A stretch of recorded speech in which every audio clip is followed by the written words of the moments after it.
Welton Rayom has more than 62 years of litigation experience handling insurance disputes.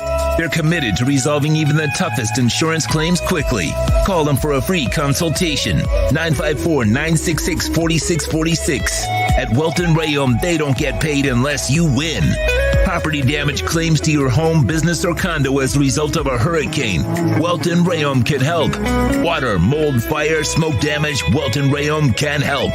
Call 954-966-4646. The viewpoint, statements, or beliefs expressed on the following program by the host, guests, or callers are not necessarily the opinions of FantasyXS.com, Media Group Inc., ownership, management, sponsors, or website. When it comes to South Florida sports teams, very few in the media have witnessed, lived, and covered it like the Big O. Let's start the program dedicated to your favorite South Florida teams with a passion that's unmatched. The Big O Radio Show is on. Here's the Big O.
Was there? Well, okay.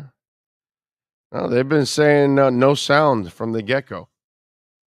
So you guys tell me if you hear anything. Tell me when you hear something. Tell me. There we go. There we go. There we go. Now it's coming through. Now it's coming through. All right. Good morning, you all. There we go. I guess. I guess I got to start all over again. All right. Everybody says on now. Hello, darkness, my old friend. Come talk with you again.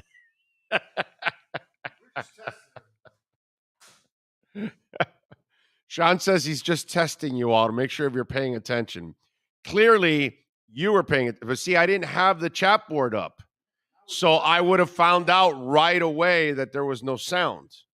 And I was working on getting the chat board up, so right. I wasn't watching the right, exactly. So apologies to all of you out there, and good morning. Okay. I guess I got to start all over again. We're in the beautiful KSDT CPA offices here in Doral. And as I mentioned earlier, we have expanded offices now in Palm Beach, along with Weston and here in Doral. So Doral, Dadeland. Why did I say Doral? Dadeland, by the way. We're in Dadeland, not Doral. Dadeland. Anyway, so we're out here at the KSDT CPA offices like we do every single month. We got a loaded show for you. Ira Winderman will stop by at 10:30. Manny Navarro at 11. Omar Kelly is going to join us at 11:30. Alan Poupart will stop by at 12:30, and we'll talk to race car driver Ryan Vargas also at 1:15. So a lot of guests. We got a lot of people to talk to. So appreciate all of you for keeping it locked here, as always, and supporting us out there. Brooklyn Rob saying happy Friday. Thank you, sir. Ray Sosa in. Says Big O, looks like he was making a good point until he realized he had no audio coming in. Now, actually, there was really no real points yet made. Yet. I was just kind of previewing what was coming up on the show, basically. Although I will tell you this. Next year at this time, I want to be in the West Coast. Because I was watching YouTube yesterday, and I reached out to Sean, and I said, how are we not in Comic-Con in San Diego? You know what I'm thinking? So I'm thinking by next year, we got to build the momentum that the show is out there at Comic-Con for the week and broadcasting from San Diego. Would you mind doing that?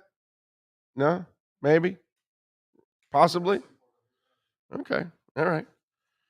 Looking forward to it. I want to do it. By the way, they've got a what is it, like a 50-foot Ozzy Osbourne over at Comic-Con also welcoming everybody over there. I was watching some of the videos. The lines were, it's sold out. It's obviously the biggest, because there are several Comic-Cons all over the country, but the one you want to go to is the one in San Diego. That's the best one.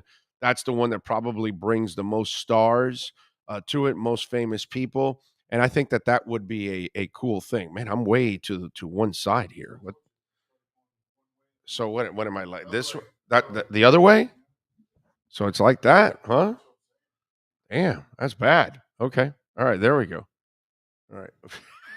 I saw it over there where I disappeared.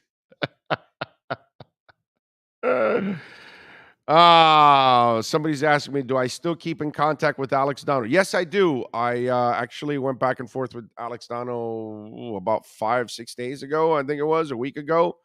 I went back and forth with him.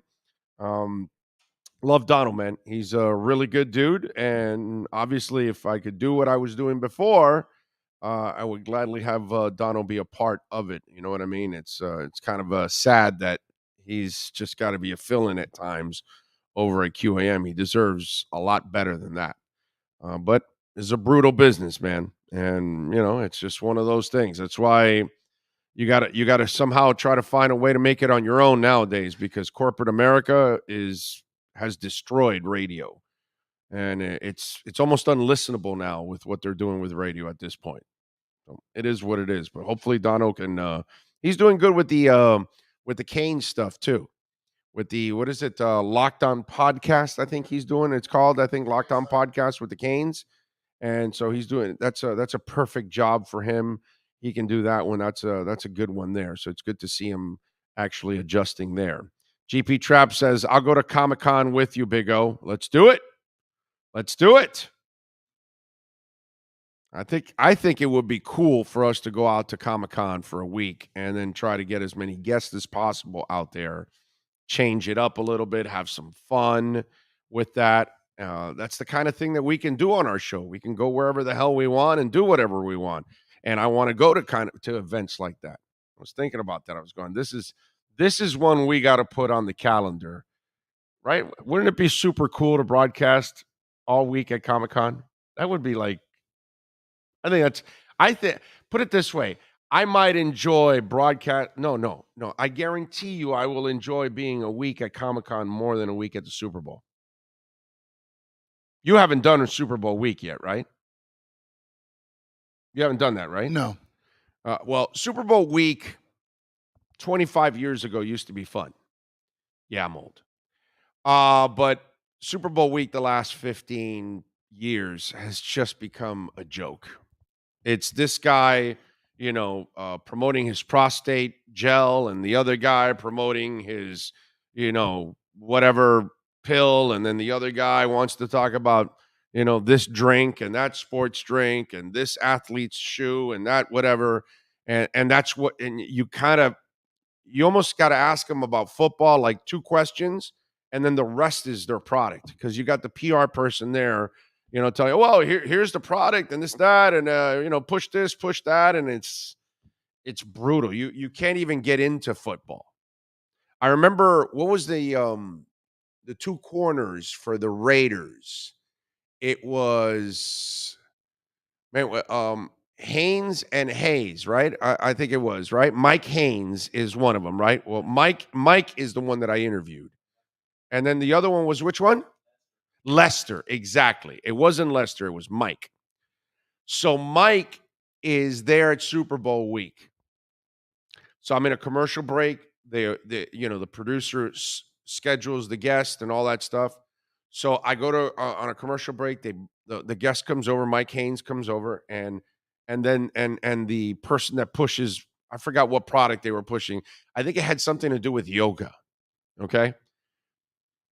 And he literally goes to me, hey, don't ask too much football. I don't really follow the sport.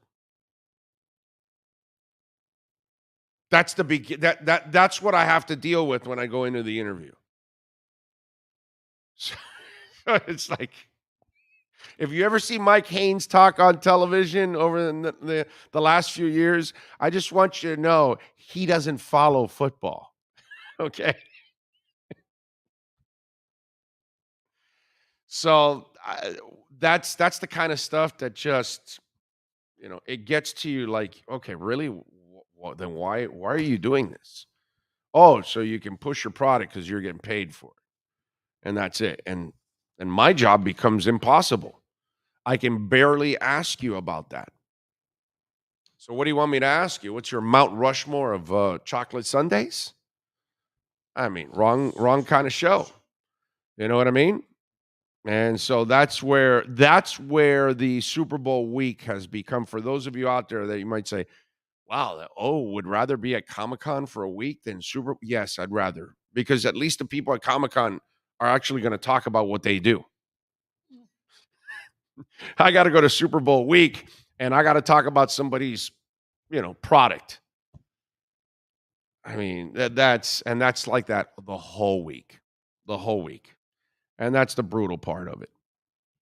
So it's, I got to tell you, Comic-Con would be an awesome event to cover. I used to wrestle at the Comic-Con here in Miami. Okay. It's not all it's cracked up to be. You just said you just killed it right there in the first sentence.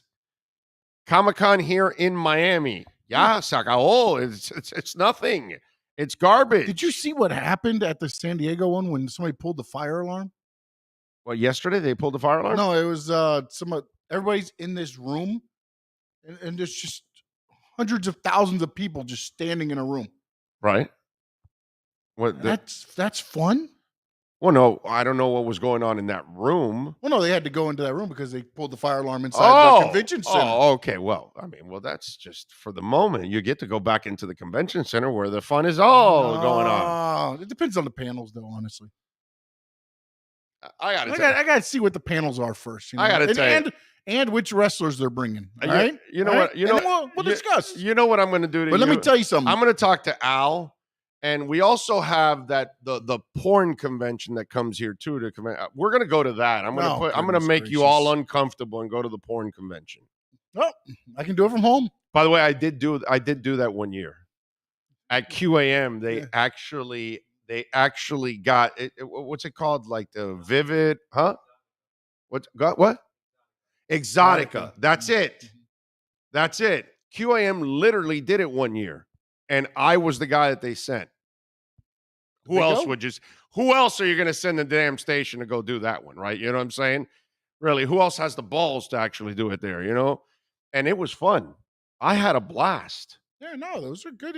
Because it's just uncomfortable. I wrestled there, too. You wrestled there? There you go. See?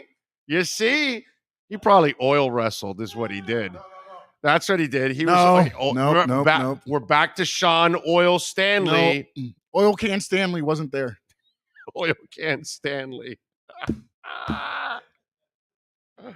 There you go. Can we get deeper into this Sunday talk? Bring him back, Oil Can Boyd. Yeah, what about the Sunday talk? That Mount Rushmore Sundays? That's impressive. That's a hell of a topic. Okay. What are your Mount Rushmore of Sundays? Oh, let's see. Well, chocolate Sunday's got to be in the chocolate Sunday, definitely, with fudge. Banana? No, each topping turn into a different Sundae. I have no idea. I'm not a Sunday expert. Man. Banana split a Sundae? Yes, of course it is. Yeah, not that I would eat it, but yes. Got to have that. I don't like bananas with ice cream. No. Pineapples and pizza, bananas and ice cream. No. No church and state. No. So you're the big no with that. A huge no. Okay. It's like a gross no. Okay. All right. My dad, rest in peace, loved the pineapple and pizza thing. And I was like, I never got it. I'm not a big fan of it, but I can eat it.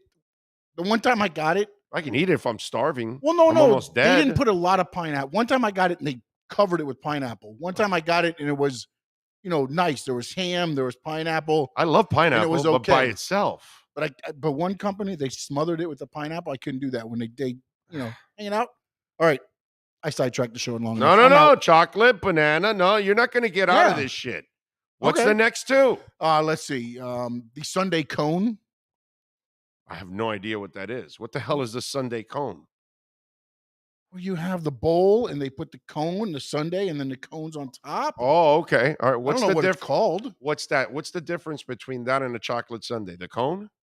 No, the bowl. And you got the waffle bowl and stuff like that. But isn't a chocolate sundae have a bowl too? No, you get that in like a baseball hat or a tin. Oh, we're now going back to Zips in a baseball hat? Oh, baseball hat ice cream's the best. Yeah. Anybody went to Zips back in the day? I did not go to Zips, but they used to do it at the baseball game. We had Zips all over the place. Zips in Hialeah. The spring training game. I went the $4 Yankees game. I collect all the hats. I had them all. You had them all? I had them all. I did not have all. I did. I think I was missing the Brewers. Back in those days. And the Braves. It was probably the two easiest ones to get. It was like 26 teams in those days, right? I think, or something like that. Because we didn't have no Marlins, no Rays, no Rockies, and no D-backs. Yes. Yeah.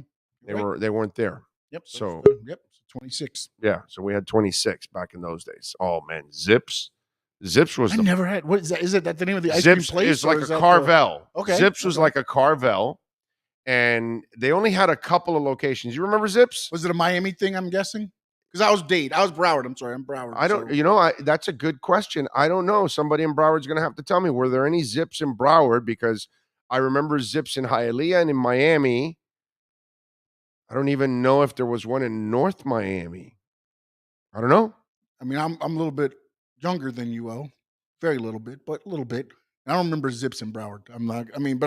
Yeah, no. I don't remember. I can't tell you. I went to a Zips in Broward. I went to a Zips in Miami and a Zips in Hialeah, and they used to have the baseball the baseball hats. Look, some people have been there. Brooklyn Rob said, "Zip makes your own Sunday. Best hot fudge. Great memories." Yes, exactly. There you go. Brooklyn Rob knows what I'm talking about, bro. Zips was the bomb, man. Zips and like Wove's Burgers. These are things that just disappeared in South Florida, and they were just, oh God, staples. Delicious. All right, let's get to a little basketball. You know, it would be delicious that the Heat make a trade for Kevin Durant. So let's find out if the Heat are going to make a damn move for Kevin Durant, or what the hell is going to happen with the Miami Heat. Ira Winderman and our Acura Pembroke Pines Miami Heat and NBA report. Next.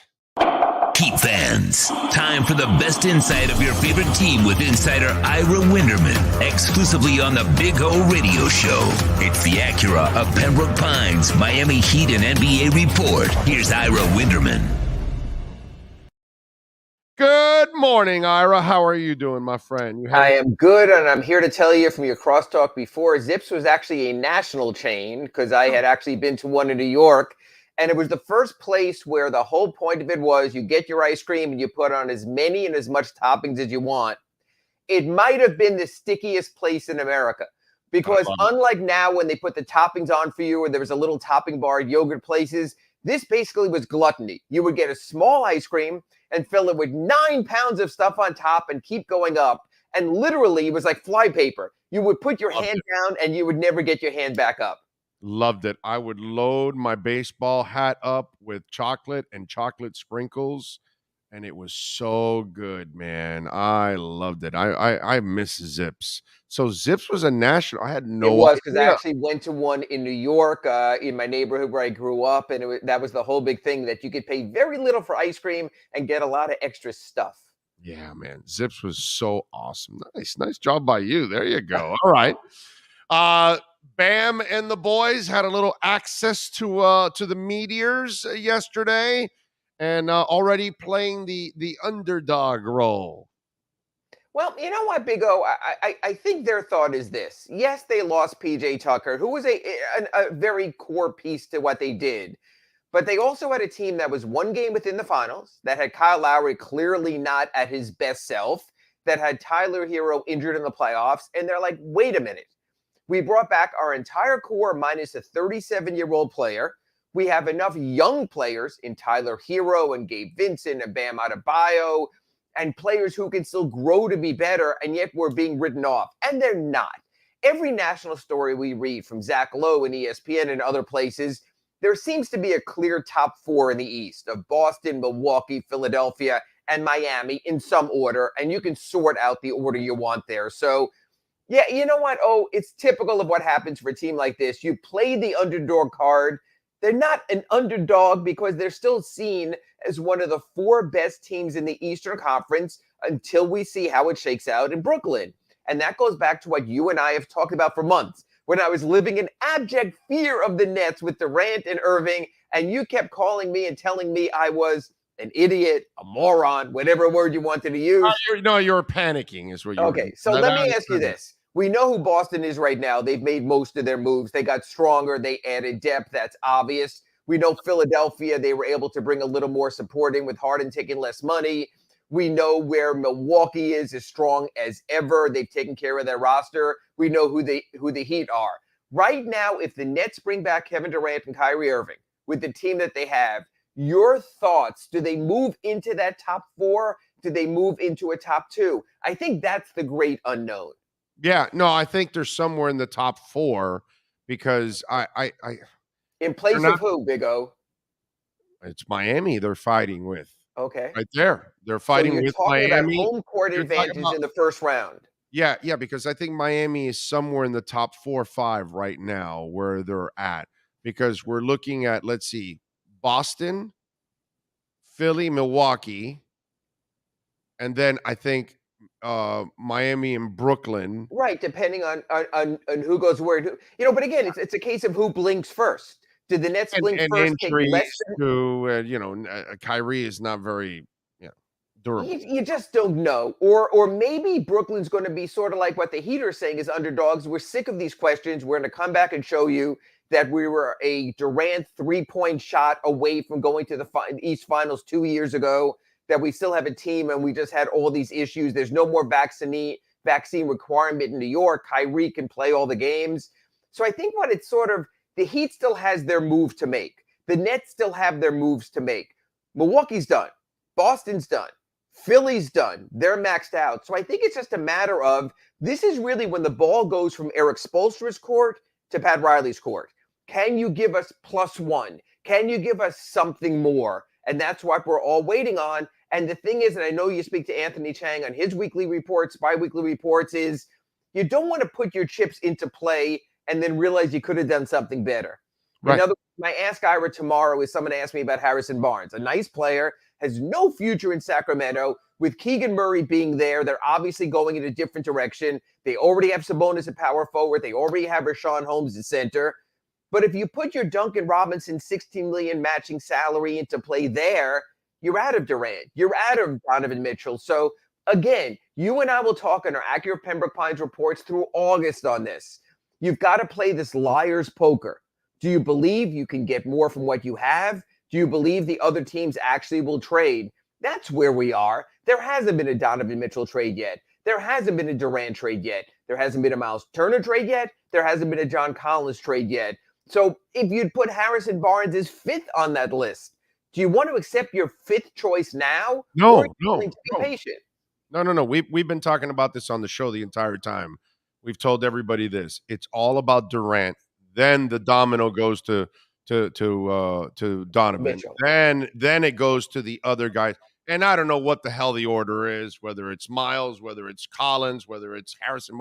I don't really care, because by the time you get to that point, we're not really talking championship. And that's why with Durant, you legitimately have a shot at a championship, because not only will you add Durant, you know how it is. There's another veteran or two out there that will take the vet minimum, right, and will round out the roster. And you manipulate your roster from there. The bottom line is this: if you're just sending out Duncan Robinson and picks and filler, and you get, I don't know if you can, by the way, and you get a Turner, a Collins, or a Barnes, you're better. You've made yourself better than where you stood at the beginning of July. You've taken a step forward. So you have to see that other move.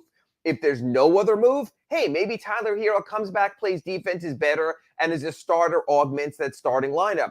The one thing I wrote about today at the Sun Sentinel, and I believe this, and you referenced this with our media session yesterday, I think we're all sleeping on Victor Oladipo.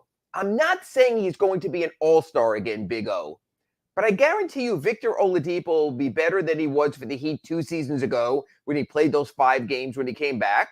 I'm guaranteeing you he'll be better than he was for the Heat in his 2-month comeback this year. Victor Oladipo could be a difference maker. Victor Oladipo doesn't have to be an all-star. But if he's starting quality, I was talking to Anthony Chang about this the other day. Right now we're listing Max Strus as the starter, as the other wing in the backcourt. But might it be Tyler Hero, and might it be Victor Oladipo? And we have to wait what we see, because this guy is a 2-time All-Star, is a former All-NBA selection who only injury has beaten him down. This league is replete with players who have come back from injury stronger than ever. We saw Klay Thompson start to make that move during the Warriors playoff drive. So I think the Heat might have a wild card in Victor Oladipo that none of the other contenders in the East have, that sort of swing type of player. By the way, Craig Zinn's Accurate Pembroke Pines is celebrating their 14th anniversary in 12 years in a row. They've been the #1 volume sales dealership in the Southeast United States. So get on down there if you're looking for a large selection of brand new and certified pre-owned vehicles. The 2023 Integra is in. $369 a month is that lease feature. So get on down to 15601 Pines Boulevard, just off of I-75 in Pines. Ira, when we talk about this whole Durant situation, here's where now we're talking about Sean's not impressed with the offers. Sure. We've talked about this. There really aren't a lot of teams that can actually trade for Durant, because he's not going to go to a crappy team. So there's only a couple of elite teams that can say we're one Durant away from a title and we can trade for him. We have the cap space and we have the arsenal for it. So it's only a couple teams. Except that I like what the point Brian Windhorst made is Kevin Durant wants to go to a ready-made contender. That's all he does. He went to a ready-made contender with Golden State, ready-made contender with Brooklyn. if you have to remove one of your contention pieces, it's not the attractive landing spot he sees. In other words, Durant sees a Miami with a Lowry, with a Butler, with a Bam. He goes in there, boom, they're as good as anyone in the East. But what if he goes in there without Bam? Are they still the same team? Do they still have the same defensive disposition? That's the difference, is all these places that Durant might go, they're going to lose part B. Look at Phoenix, still a target, we're at least told. Well, yes, Ayton is coming back, but he's not happy where he is. But you know what? You give up a Mikal Bridges, you give up a Cam Johnson. It's not the same Phoenix Suns team as the one that went to the finals. Yeah, but the thing is, they're not giving up Bam in this. They're playing hardball. They want to give up Tyler and Duncan, and a slew of picks is what they want to give up. They don't want to give up Bam, so he will end up playing with Bam. But here's my point with all of this.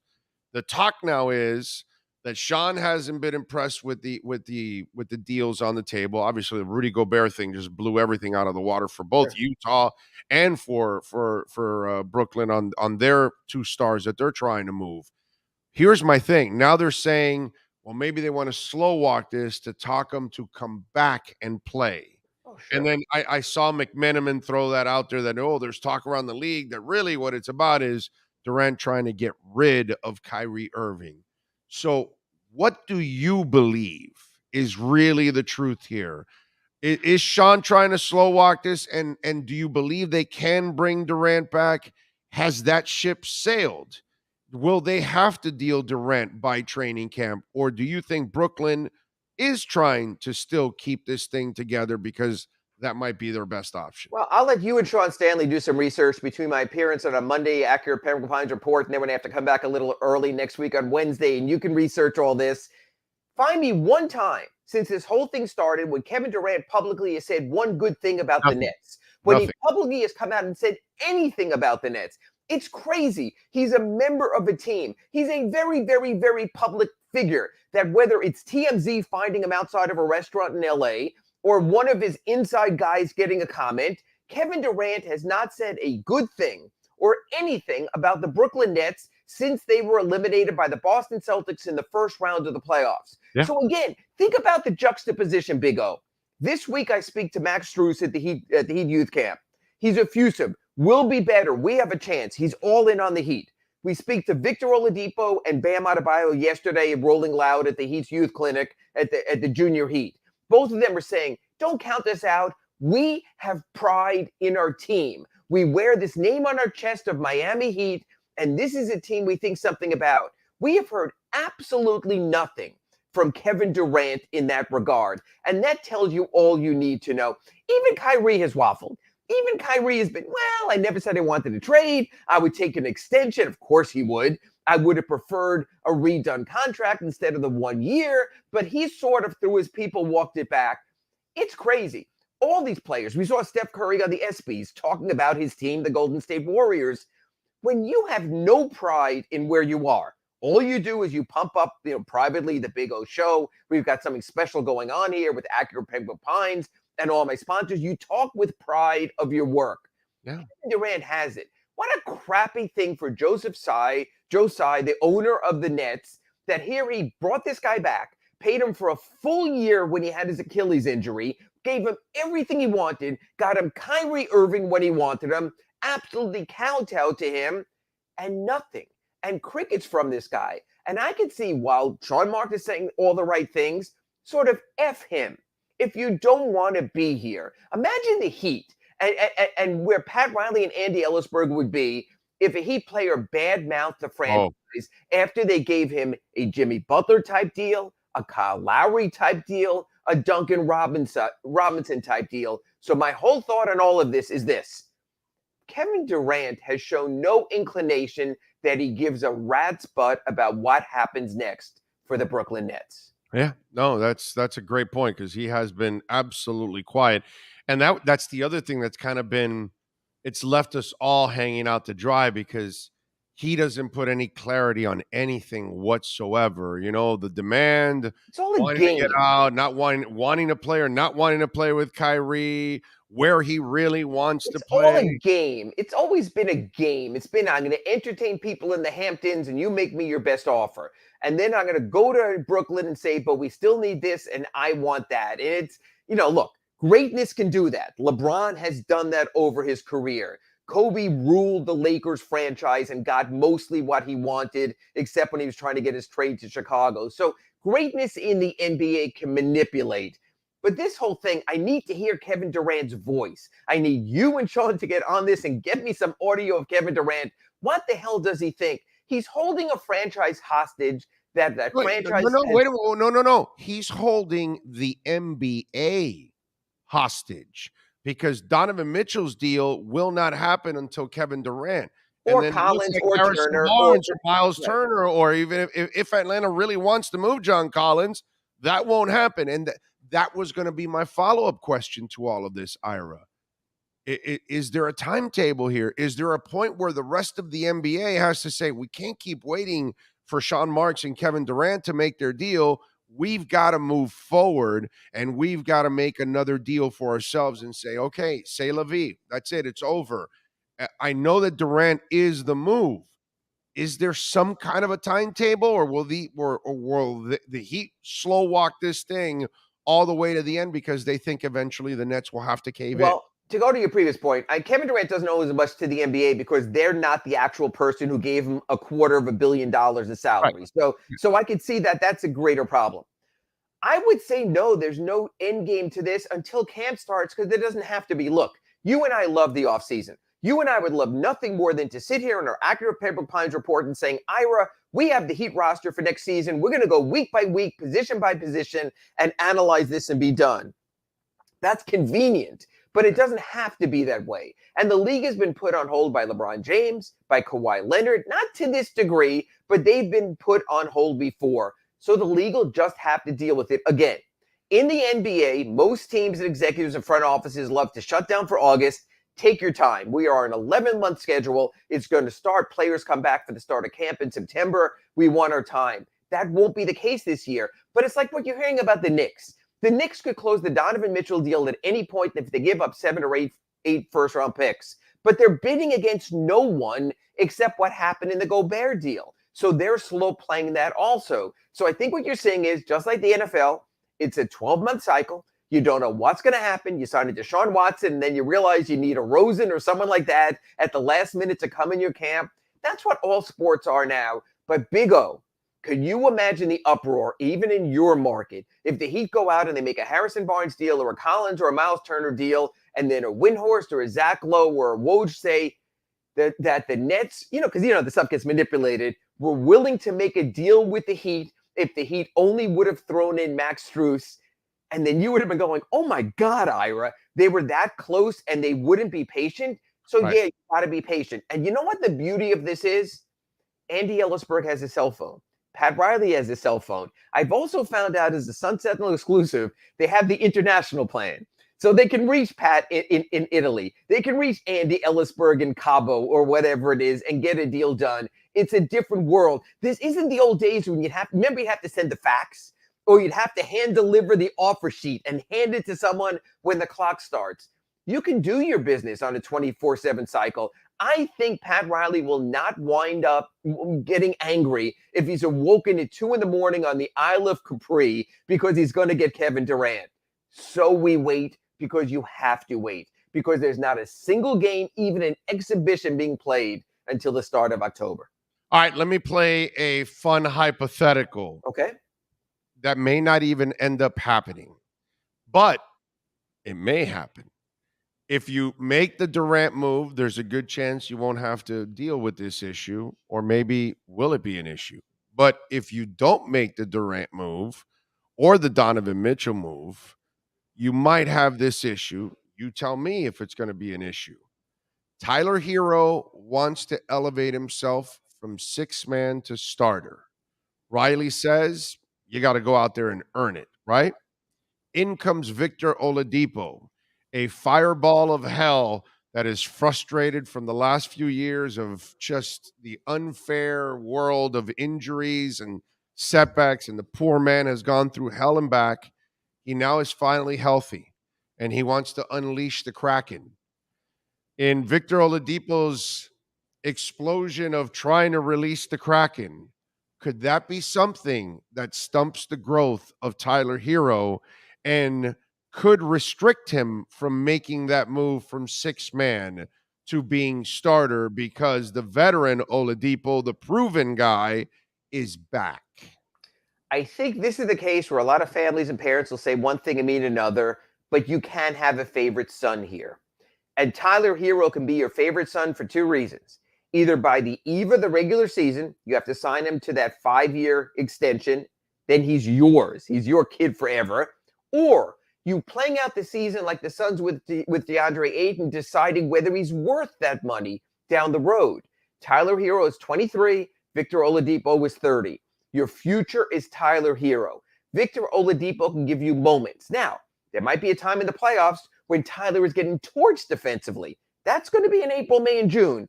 And you might have to say, hey, Tyler, got to take a step back. We need Vic to stop Kyrie. He's going crazy on you. We can't help it. But in the moment, you still are prioritizing Tyler Hero as your favorite son for so many reasons, Big O. Even if people is playing like his old self.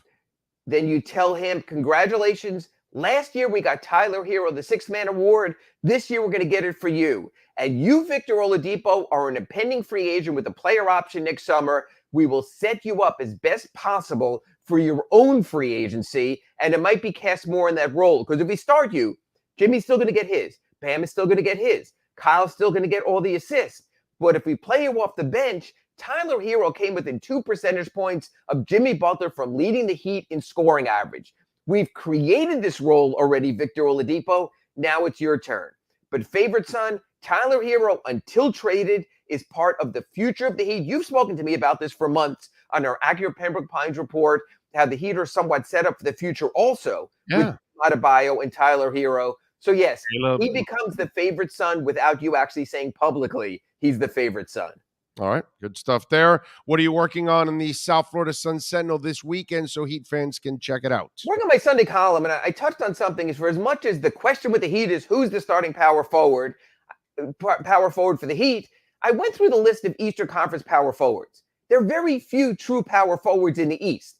The West has all the big muscle guys and Anthony Davis and Zion Williamson. And so my point being as I write this, beyond Giannis in the Eastern Conference and maybe a couple of other players, you don't need a starting power forward. You just need your best possible option. And Caleb Martin can guard most of what is masquerading now as a power forward in the Eastern Conference. So I went step by step and said the Heat might have a lot of concerns, but I think the who is the starting power forward is overstated because you know what? In this league, there's not a lot of true power forwards left. And even a guy like John Collins tends to roam to the perimeter and shoot his pointers anyway. So you know what? If I'm listing sort of like Omar Kelly's been with the Dolphins, their big issues going into camp, who's the starting power forward? I don't think is that big. That'll be posted online tomorrow at sunsentinel.com. And in your Sunday, still a bargain with all the coupons, Sunday Sun Sentinel in print. Standing next to Caleb in Vegas, man, the world of the power forward has completely changed, man. But you're seeing so many teams, guys hey, Kyle Kuzma is the Wizards starting power forward at the moment. He's not a power forward. Yeah, but he carries around a power sweater, so that kind of prepares him. All right, you know what I mean? You know, he does. I mean, you go ahead and carry a 150-pound sweater. I bet you'll be a big, strong guy after that. After a while, dragging that thing around. There you go. There's just no true power forwards for the most part in the East. It's not the West. You can get by. It's not even Christian Wood being power forward for the Dallas Mavericks. So I think in the East, where you play 50 of your games and the first 3 rounds of your playoffs, I think you'll be fine. By the way, somebody needs to superimpose Ira with Kuzma's sweater on a picture there. We got to put that out there. That would be good. Ira in Kuzma's sweater. I'll just wear my sweat vest for now and be fine on my 100-mile run. Follow him on Twitter at IraHeatPete. And please subscribe to the South Florida Sun Sentinel. Support all our terrific journalists like Ira who cover all our local sports. Ira, as always, thank you, my friend. Have a fantastic weekend. Back Monday, selling more Heat basketball and more Acuras. Thank you, Big O. Yes, sir. That's right. Always. That is Ira Winderman. You've been listening to the Acura of Pembroke Pines, Miami Heat and NBA Report with Ira Winderman. When you're looking for award-winning service and great deals from the #1 volume Acura sales dealership in the Southeast United States, you go to Craig's Inn Acura of Pembroke Pines at 15601 Pines Boulevard in Pembroke Pines. A We thank Ira. Sergio, by the way, I disagree with you. You say Hero's an average defender. I think he's below average. He got better. He used to be bad. Now he's like right below average. He's not at average yet. Not yet. He did get better this year. We'll give him credit. Got to give him credit. Kid worked hard to do it. Redhead Kane says, remember Velvet Cream before Krispy Kreme? Sir, they both were around at the same time. It's just two different donuts. But yes, I remember both. I grew up next to the Velvet Cream on Southwest 8th Street and 34th, I want to say. Right across from the cemetery. So you meet me at the cemetery gates. Keys and gates are on your side. Yes. What were you going to say? No, I feel like I missed out on a lot growing up in Broward now. I mean, there's so much food stuff here in Dade. You never had Velvet Cream donuts? You had Krispy Kreme. Yeah, I've had Krispy Kreme. We had the A&Ws there.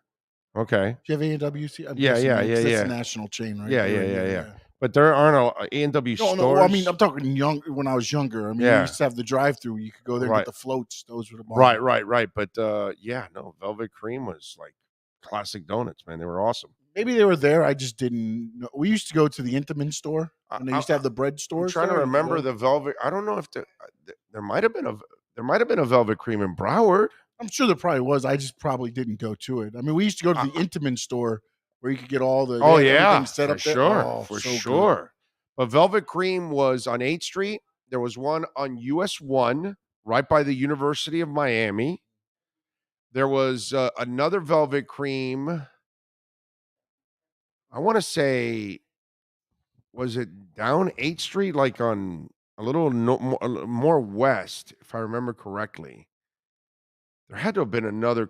I don't know why I'm thinking there was another Krispy Kreme somewhere. North Miami Beach. Yes. North Miami Beach, there was a Krispy Kreme. I mean, I'm sorry, a Velvet Cream. They had a Velvet Cream in North Miami Beach.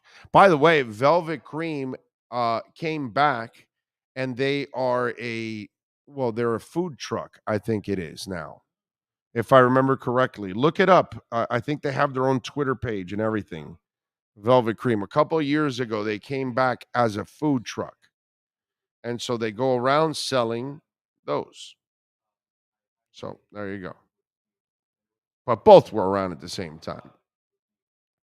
Lisa says, morning, Sean and Finn's family, asking for your prayers for my city as 2 Rochester police officers were ambushed last night. One was killed, the other wounded, suspect still at large. Wow. Damn. That's terrible, man. Stuff that goes on nowadays, it's I was talking to my wife about this. Let's focus on fixing up the house more and creating things that you can do more inside the house, out in the yard, whatever it is, man. Doesn't matter what it is. From, I don't know, build a little drive-in type of theater in your backyard with a big old screen if you want, barbecuing, arcade games. I don't care what you do, bro. You know what I mean? Create a big old living room in your backyard where, Florida room type of thing where everybody can hang out and just, whatever. All kinds of ideas. Expand your bar and, invite more of your friends over and family members. Have more get-togethers, watch more television together, more sporting events at homes instead of bars. I think we've got to get to some of that. You know what I mean? Because it's just so risky to go out to anything nowadays. And so every time you go out, it's like you're rolling the dice. And you got to go out some, right? But you may want to limit it and go, a little less and put yourself at less risk by being out there less. That's how crazy it is. Seriously, I was just telling my wife that it's, in Brooklyn, Rob, it's like you can't go anywhere anymore, right? That's my point. So you've got to try to make your home the oasis that you can make it possibly, and have all the creature comforts. So when you get home, you feel great comfortable hanging around. And oh no, you know what? We'll hang out in the backyard today, and we'll hang out in the living room today, whatever, and I just, it's crazy, man. Big O, that makes more sense than gun safety laws getting stronger. Well, gun safety laws need to get stronger. Gun safety laws and gun laws, period, need to get way stronger. But yeah, staying away it's like we're playing with fire constantly. Brian Landis says, don't recall zips, but I remember going into Carvel when I was about 5 in Margate. Remember the whale cake that said, for a whale of a friend, LOL. I remember that whale cake. That was famous. Yeah, man. Yeah. I remember when Carvel did the baseball helmets, bugged my parents for Carvel so I could collect the helmets. I think I remember Carvel having the helmets, but really it's zips for me that God. That's one of those places. Zips, Woves. There are certain places that growing up left an impression on me that will be a sweet one forever because it was just great memories. Every time I went there, it was just one of those things that you just loved, And Velvet Cream, by the way, Velvet Cream used to do something I'd never seen any other donut shop ever do. Day old donuts. They were a day old. Day old donuts. Day old donuts. Okay. So you would buy, and I'm old. Okay, I'm sorry, but this is the early 70s. So you would buy a donut for, I want to say like maybe 9 cents. The day old, 3 or 4 cents. Can't beat that. Nothing wrong with it. We would buy. Like they had it sitting, We would buy the day olds. Yeah. How many times do you buy a box of donuts and then eat it the next day? Then it's fine. Oh, a lot. Exactly. Most of the time with the Krispy Kreme. By the way, can I give you guys a tip just in case those of you that don't know, you might know this tip. Your donut's a day old, buddy, pop it into the microwave for 9 seconds. 9 seconds.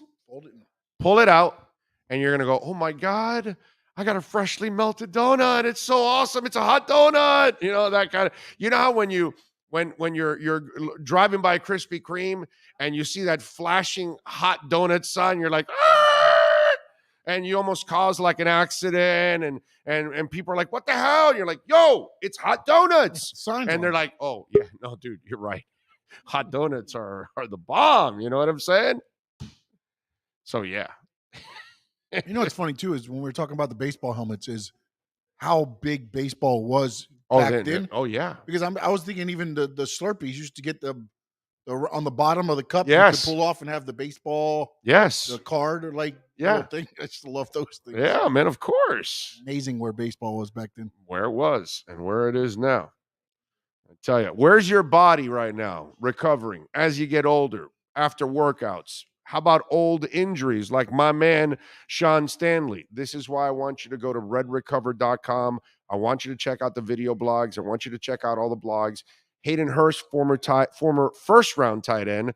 He's currently playing right now for the Cincinnati Bengals. He uses Red Recover for his daily recovery program to optimize his performance.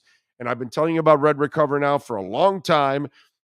They've been on our sponsors for the last couple months, but obviously I've been using Red Recover for a year now. And listen, anyone suffering from chronic pain such as arthritis, neck, lower back discomfort, 15 minutes a day will bring about tremendous relief. You're going to feel better without using any medication. It's all natural, man.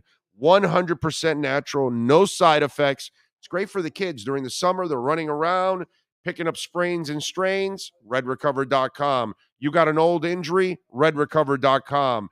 You're sore from being old like me? RedRecover.com. You're sore after workouts? RedRecover.com. Go to the website, use our code Big O. You will get 10% off. Also, they've got the hat to grow your hair. So if you're starting to lose your hair, do it now. Get the hat. It might be able to save you. You might be able to regrow your hair. I've been able to regrow my hair here which is just absolutely fantastic. You can go to yesterday's show. I showed the before and after effects from it, and it's amazing how that patch is disappearing because it's getting filled up with hair. Redrecover.com. Use our code Big O. You will get 10% off. Alex Palenzuela says, I am so glad I heard about you about Red Recover. Been using mine since it arrived on Monday. There you go, Alex. Enjoy it, my brother. There you go. All right, let's take a quick break here. Let's get ready. Manny Navarro. Man, a lot of stuff going on in the Canes world. A lot of stuff I want to talk to Manny after Cristobal addressed a bunch of stuff right here on the Big O Radio Show. Hour number 2 is next.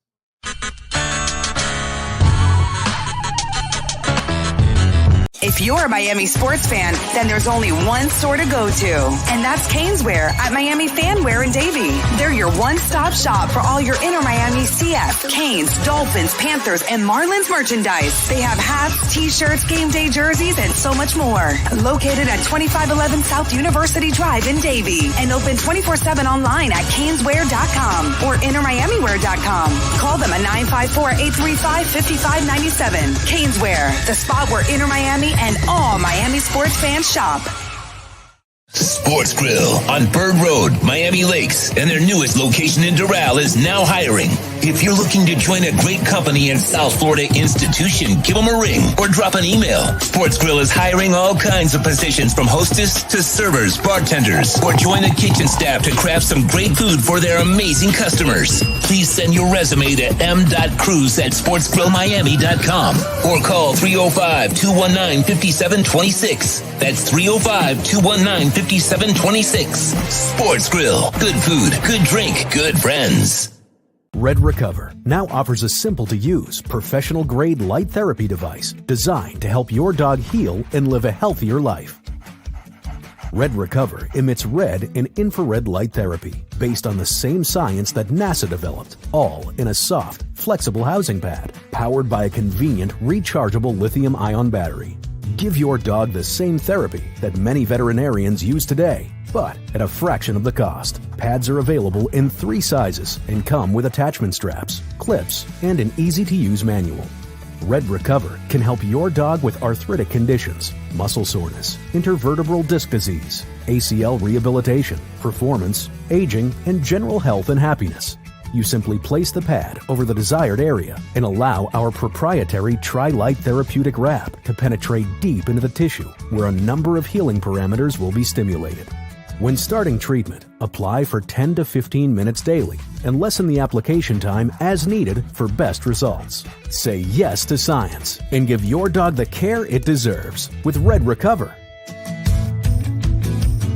If you're a Miami sports fan, then there's only one store to go to, and that's Caneswear at Miami Fanwear in Davie. They're your one-stop shop for all your inner Miami CF, Canes, Dolphins, Panthers, and Marlins merchandise. They have hats, t-shirts, game day jerseys, and so much more. Located at 2511 South University Drive in Davie, and open 24/7 online at caneswear.com or innermiamiwear.com. Call them at 954-835-5597. Caneswear, the spot where inner Miami and all Miami sports fans shop. The viewpoint, statements, or beliefs expressed on the following program by the host, guests, or callers are not necessarily the opinions of FantasyXS.com, Media Group Inc., ownership, management, sponsors, or website. Time for Canes fans to get what they want. Information, insight, and perspective. It's the Caneswear Miami Hurricanes Report with Manny Navarro, exclusively on the Big O Radio Show. Here's Big O and insider Manny Navarro. All right. We are back here on the program. And there he is, Manny Navarro. How you doing, baby? You doing good? I'm doing great, I'm enjoying my final couple of days of vacation here, getting ready to drive back home to Miami. And, yeah, life's good, brother. You're like in a log cabin. Have you? How many deers and antelopes have you killed already? How many are you stuffing them right now? Is that what's going on right now? That's what I'm doing, brother. Yeah.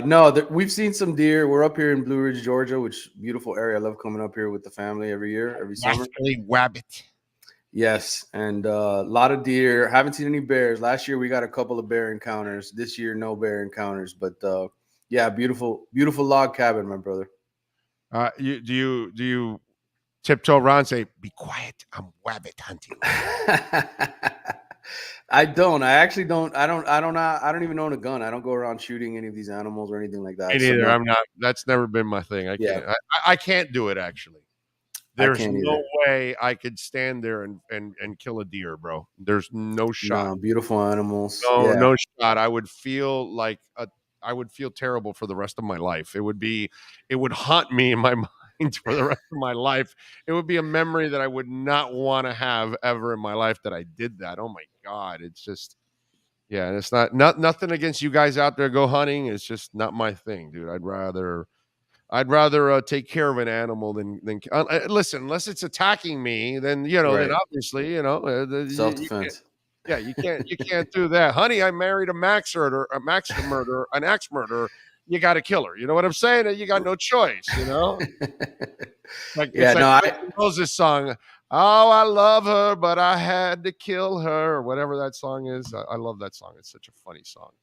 Anyway, is there any truth that you currently have the turnover chain there at the log cabin? And now that Mario has discarded, which, by the way, I commend Mario on that. It's such a great move, because nothing pissed me off more than watching some bonehead celebrate a turnover, and you look at the scoreboard and you're down by 25. Yeah. And I can't imagine Mario Cristobal standing there watching some clown celebrate when they're down by 20. He would lose his mind. And no, wait, I know I'm never going to see a guy dancing and smiling on the sidelines while you're losing too. That's other things that I use. To me, that's what I loved about getting rid of the me moment of that. You know what I'm saying? The me moment should be your teammates praising you for that turnover, your coach telling you that's a hell of a play. Later on in the week, when you're watching the film in that film room, everybody's going crazy about that turnover and celebrating your moment. That's your turnover chain. That's been the turnover chain.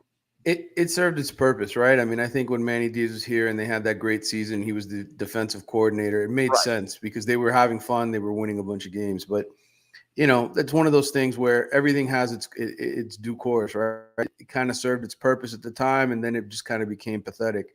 And I think Mario, you asked me this right when he got the job, what do I think happens with the turnover chain? And I told you, I said, I don't think Mario's going to stand for any of that stuff, right?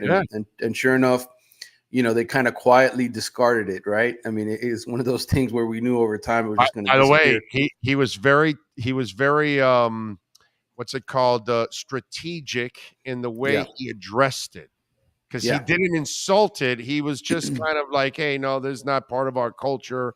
We're moving on. We're turning the. He didn't diss it like by saying."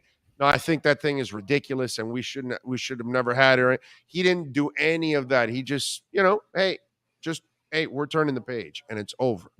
Yeah, and I think that's the way to go about it, right? I mean, you don't want to dwell on it too much, and I think there's a certain level of respect for what Manny Diaz did here. At least in part with people in the administration. Like I was telling you all along, if Mario doesn't want the job or doesn't believe in it, Manny Diaz is still the coach this year. So I think in some respects, he said a lot of things that have kind of been demeaning a little bit to Manny, right? When you talk about no slogans, no T-shirts, no hashtags, all that kind of stuff. But I think when it came to this, I don't think he wanted to kind of stain, what the turnover chain meant, because at one point it did mean something to these guys. So I think he handled it the right way, and the conversation turned to football and the upcoming season and the start of practice on August 5th. Yeah, no, I love that, man, because I just think it's a selfish moment when things aren't going well. Sure, it's fun when everything's going well and you're winning, and that's fantastic, great. But when you're losing, there should be no turnover chain. Hell, let me tell you something. That program's got to get back to earning the right to run through the smoke. Yeah. I mean, seriously. There are times where I'm watching him run through the smoke. I'm like, you guys are too sorry to run through the smoke. You know what I mean? And that's something that I think has been happening for 15 plus years now.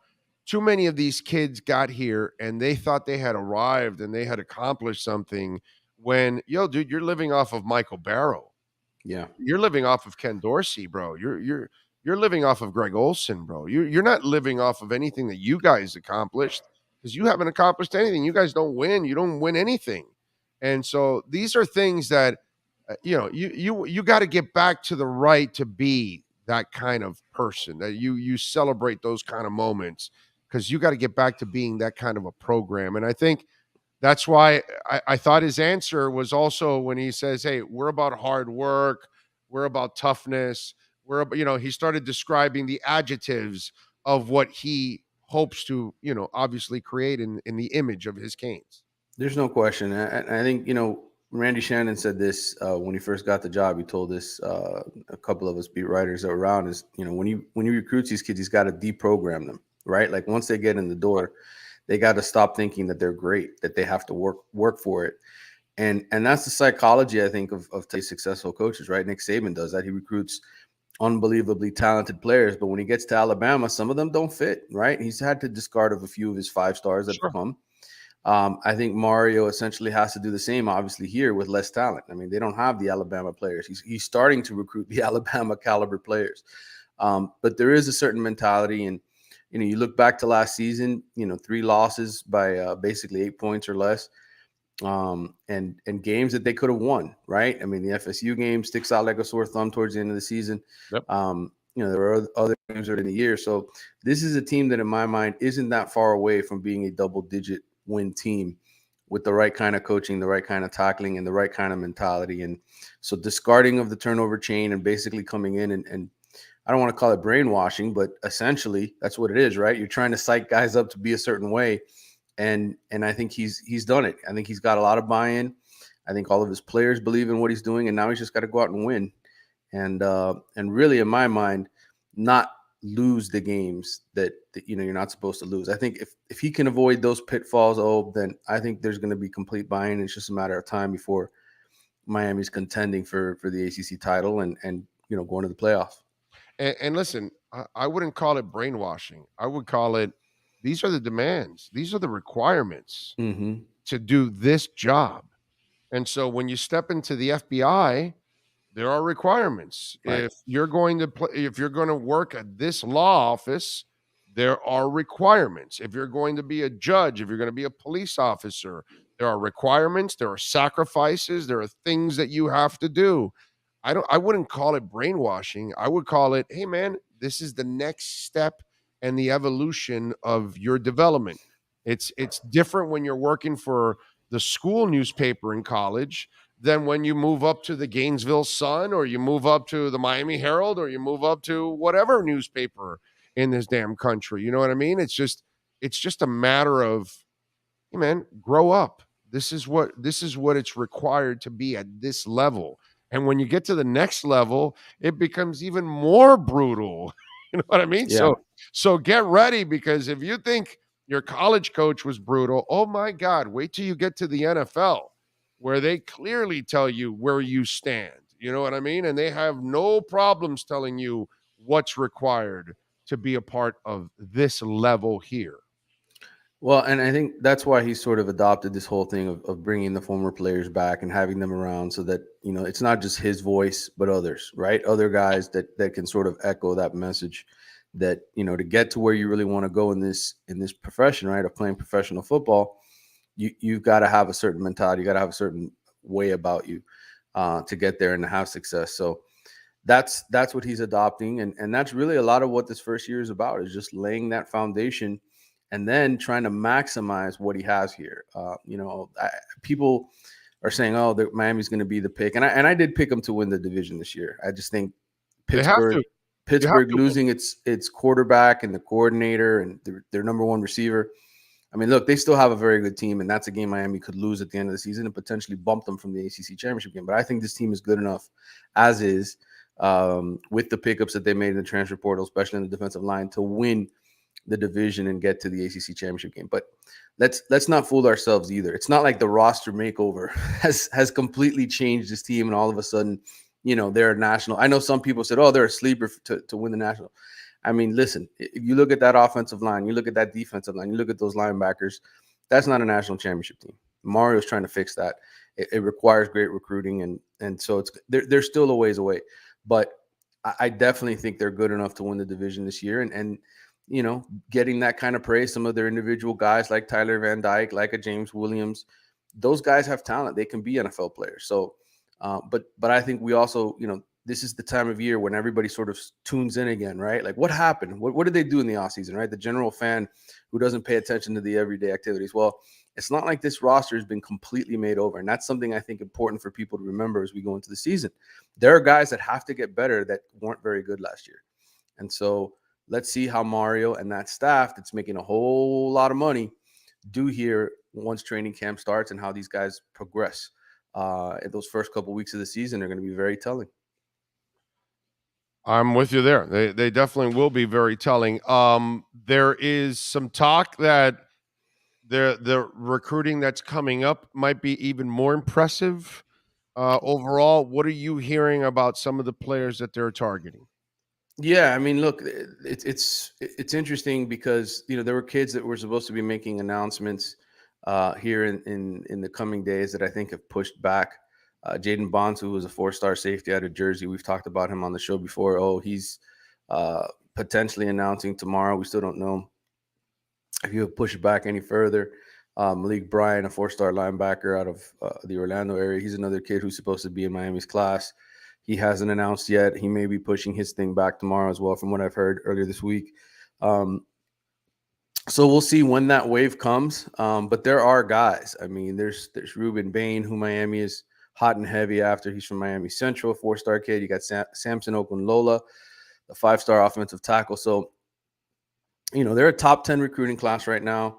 And they've got, a lot of great players committed. But the announcements and when things are announced and all that kind of stuff, it's really up to the kids. It's really up to when they want to do it.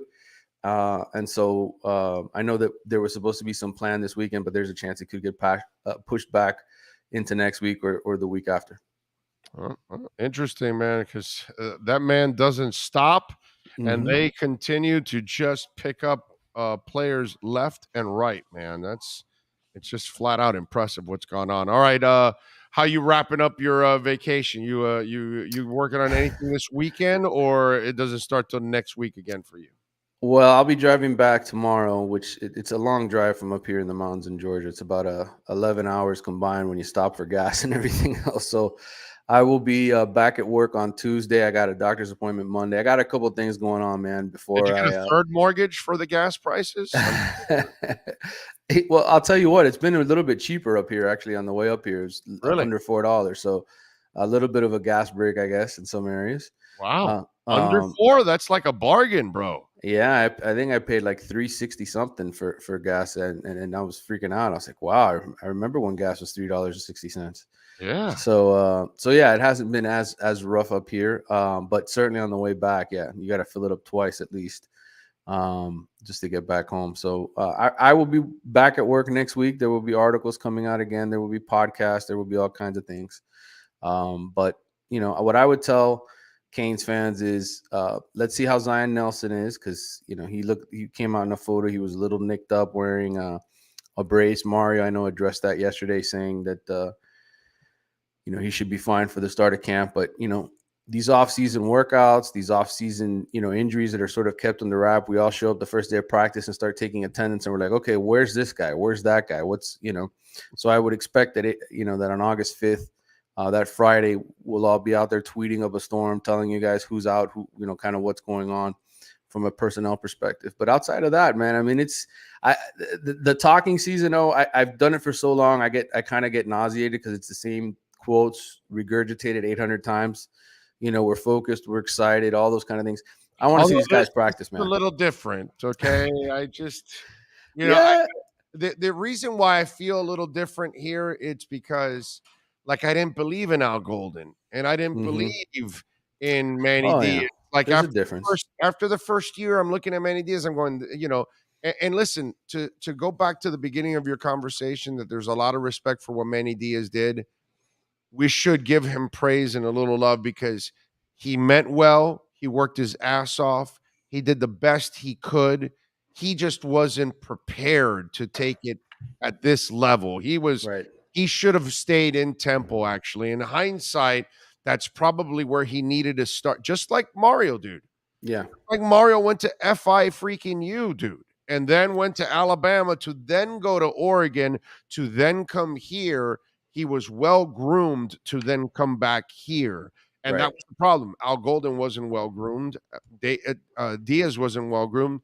Coker was an assistant coach. So he never, Coker did a fantastic job with what he took over, what he inherited. But then what he then laid out after that, it's the same thing with Dennis Erickson. Dennis was a great X's and O's coach. He just could not maintain it. That was his problem. As a custodian, that's where he failed, because he did great when he picked up Jimmy's players in the first 3 years. He won those 2 titles. But then after that, after his players took over, it went downhill. And so you lost confidence in Eric. You lost confidence in Coker. Never had confidence in Randy. Never had confidence in Al Golden, and never had confidence in Diaz. I got confidence in Cristobal. I just feel like this dude is competent. Like he knows what the hell he's doing. I watched him at Oregon. Now, he has not, as a coach, accomplished what you need to accomplish at the University of Miami in Oregon. Right. Which is a lot easier to do in Oregon than it is at the University of Miami. So there is still a challenge for Mario, for himself personally, and for obviously the UM fan base. But for the time being, this is different only because the impressions right from the get-go, it's like this guy knows what the hell he's doing by bringing the people together and everything else, and motivating this school to finally, spend some money too. Yeah, I mean, nobody else comes here, at least in the last 20, 25 years, with the kind of resume he does. I mean, Mark Richt essentially was at the end of his career. Right. Yeah. We knew this was kind of his last spot, but Mario's in his prime. He's 51 years old. He's exactly, to me, this is like a Jimmy Johnson type of rival in my mind. Yes. I mean, that's kind of what it is. And Jimmy won, obviously, at Oklahoma State before he came over here. He just couldn't get over the Oklahoma hump, and he came here and he won with Miami's players. By the way, same thing. He was getting his ass kicked by Oklahoma. Right. But he got groomed there. So by the time he got here, he was running Oklahoma State. So that's the good thing. And you and I have talked about this. You're going to get a different player on average at Miami than you are at Oregon. You're going to get the kind of players you need at Miami in order to beat the Alabamas. At Oregon, it's so much harder to build up those kind of players and that kind of. No, it is. And look, he did a great job recruiting over there, and people criticize, hey, he still lost some games he shouldn't have. Every coach does. Every coach. I mean, you think of Jimmy, right? That second season, what did he go 8-5 that second year in '85 with that group, and he still had tremendously talented players. So there are going to be years where maybe you don't perform the level you want to. But the point is here that Mario has come in. He's experienced. He's different than other head coaches. There's money supporting him in ways that have never been here before. So Miami is better prepared for the future of competing for championships in college football. But I'll tell you, I want to see how he develops these guys. I want to see these players that he inherited from Manny Diaz perform at a much higher level than they did last year. And I think, Manny deserves credit for that 2020 class where he recruited some good players and got them to come here. James Williams, etc., Cameron Kitchens, all those guys that on the defensive side that I think are going to be big time players here in the years to come. But they got to go out there and they got to do it. We've got to see better execution on both sides of the ball, tackling, blocking, all those things. Mario does that. I think, Miami's future is going to be very bright, and they'll be contending for SEC championship.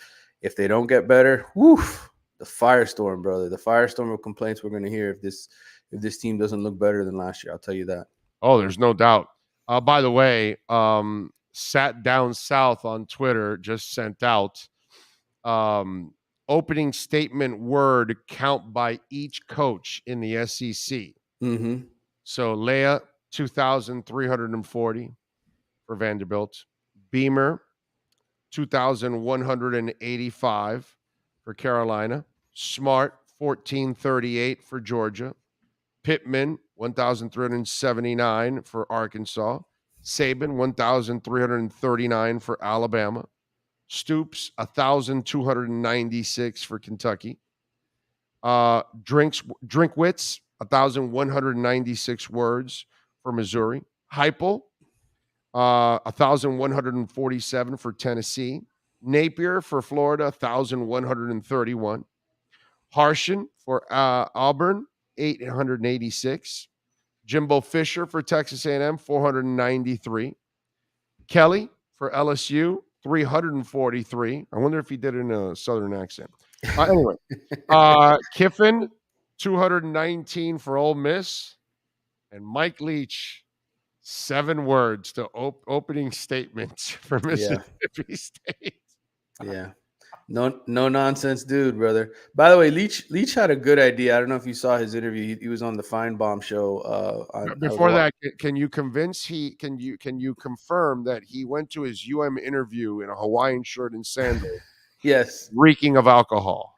Yes, absolutely. Came straight from the Keys like that. Okay. No, I don't know if you heard, not to carry on the conversation too much more, because I know you probably got to go, but Leach was on the Feinbaum show and he mentioned the idea of, obviously there's a report coming out that they want to change the 1 year, transfer, the one-time transfer. Yeah. You can transfer as much as possible. Yes. Right. They want to change that. And Leach came up with a good idea. He said, look, one way that you can combat this as a university, right, with NIL and all that other kind of stuff, is the kids who stay all 4 years and graduate get $150,000 after they graduate. There you go. That's a good motivator, right? Yeah, that's a good motivator, unless you're the Alabama QB who's making $1 million, or you're Tyler Van Dyke, which $150,000 ain't shit. Right. You make that every 2 months from some sponsor. You know what I'm saying? But those are the key players that can then, you know what I mean? And by the way, that is the most dangerous thing in the world. That now you're going to give them the freedom of just, these kids change their minds every 2 minutes, dude. That they're going to be able to just. So are we going to call it the Stephen Blake rule? Well, it basically. That's what I tweeted out when I saw that yesterday from one of the writers. I said, let's just call it the Stephen Blake rule, because I explained it yesterday. He was a Killian kid that went to Miami Lakes to play with Corciani and all those guys, right? Or Rudy Bird and Sean Glass, all that. Then he went to Miami High, and then he went to Oak Hill Academy in Virginia. I mean, Stephen Blake was the ultimate free agent in high school. You know what I mean? So call it the Stephen Blake rule, dude. Well, I think, for the college programs that are complaining, how do we compete? This is a perfect, right? You can go to your donors and the people who are giving money to university. Hey, we have a graduation pot, and every year these kids graduate. They go for all 4 years. They stick around. They get the $150,000. They transfer. They're not eligible for it. I think that's probably the best counter to this. And look, $150,000, right, to graduate and stay at your school. I think there's a lot of kids who would take that. It's a great start in life, right? Yeah. No, I'm with you. Hell yeah, man. So you got to give Leach credit for that. Good idea. There'll be a couple of those elite players, right, that still move no matter what. Yeah, they'll move because they're making way more money than that, and there'll be a booster saying, "No, I'll give you the 150. You come on over." All you got to do is show up at our business and say, "Hey, call us, and we'll give you 150." So yeah, I just think there'll be ways around that. That's the problem. You'll get a lot of the rest of the players, but some of those specific stars, they may not go for that. All right, what are you working on the Athletic there, Slacker, out in the log cabin? Well, there will be a podcast, and there'll be plenty of my thoughts. I'll have a column sort of previewing the season and what I think is important for us to focus on as practice begins, and just some of my thoughts coming off of ACC Media Day and some of the stuff I've been reading that Cristobal and company were saying. So there will be all of that next week when I'm back home. Beautiful. All right. Follow him on Twitter, Manny_Navarro, and catch his work as always right here, doing it every week with our Caneswear Miami Hurricanes report, and subscribe to The Athletic and support him every single month like I do. Thank Manny, you, as always, thank you, my brother. We will catch up next week, my friend. Sounds good, man. Take care. Drive safely. You got it. There you go. Manny Navarro in our Caneswear Miami Hurricanes report. If you're a Miami sports fan, then there's only one store to go to, and that's Caneswear at Miami Fanwear in Davie. They're your one-stop shop for all your inner Miami CF, Canes, Dolphins, Panthers, and Marlins merchandise. They have hats, t-shirts, game day jerseys, and so much more. Located at 2511 South University Drive in Davie, and open 24/7 online at caneswear.com or innermiamiwear.com. Call them at 954-835-5597. Caneswear, the spot where Inner Miami and all Miami sports fans shop. When you're hanging out this weekend with friends, family members, or maybe you're having a meeting and you're in the middle of your drinks and maybe you're running low, folks, let me tell you something. Don't get in the car. No drinking and driving. Or how about this? If you just want to get the party started and you don't want to have to deal with going out in the streets and going to the liquor store, which, man, if you can stay away from the streets, try to stay away from the streets as much as possible. Download Miami's own liquor store, and that is Liquor Split. And, man, you living out there in Coral Way or in Westchester or in Miami Beach or Liberty City or in Brickell or Alapata or Little Havana, Wynwood, El Portal, Morningside, Edgewater, Hialeah. Let me tell you, download the app, iOS or Android, a flat fee of $2.99. You ran out of that vodka? Get some more. Ran out of that whiskey? Get some more. Ran out of that wine? Get some more. Ran out of that beer? You need some more Bud Light? Get more. Dial it up right there, man. Go to liquorsplit.com or check out your apps on your iOS or Android phone. Download the app, Liquor Split, sign it up, and your first order, we're going to give you 15% off. Use the code BIG-O15 and you will get 15% off your first order right here. So if you're living in Coral Gables, if you're in Virginia Gardens or in the Roads or in Cocoa Plum or Fontainebleau or Overtown, Midtown, Flagami, all throughout Miami, you download the app this weekend. Flat fee of $2.99, no extra charges, and $1 goes to helping homelessness in Miami. Download the app, support it, and get 15% off your first order. Big O15. Liquor Split, baby. There you go. All right, let's get into a little Miami Dolphins and NFL talk with Omar Kelly and our EJDconstruction.com Miami Dolphins report. For over 16 years, EJDconstruction.com has provided South Florida residents quality craftsmanship, accurate project management, and exceptional service. That's why EJDconstruction.com is an A-rated member of Angie's List and the Better Business Bureau. When you're looking for the right custom home builder for additions or home remodeling, please call my friend Eric at 305-433-4843. That's 305-433-4843 for EJDconstruction.com. The viewpoint, statements, or beliefs expressed on the following program by the host, guests, or callers are not necessarily the opinions of FantasyXS.com, Media Group Inc. ownership, management, sponsors, or website. The Big O Radio Show is home for the hardcore Dolphins fan. That's why we give you Omar Kelly twice a week. Buckle up. It's time for the EJDconstruction.com Miami Dolphins report, exclusively on the Big O Radio Show. Maybe at the beautiful KSDT CPA offices here in Dadeland. And don't forget, you can reach out to our friends at KSDT CPA. And we now have offices also in West Palm Beach. So Dade, Broward, and Palm Beach. So Dadeland, Weston, and Palm Beach. So make sure you reach out to our great friends at KSDT CPAs. There he is. Omar Kelly. Man, you looked at us like you were stealing something, and you looked at us like we caught you doing something wrong or bad or something. What happened? Were you looking at porn or something there? Did we catch you there? Okay. You were talking about the KSD CPA or whatever the company is.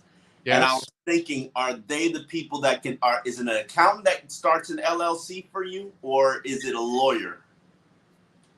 Alan, do you guys start LLCs for people? Yes. Alan will hook you up here. So if you want, I'll give you Alan's number, Omar, and he'll set you up. You good with that? Do that for me. You got it. I'll give Alan your number, and he'll call you in a little while. All right.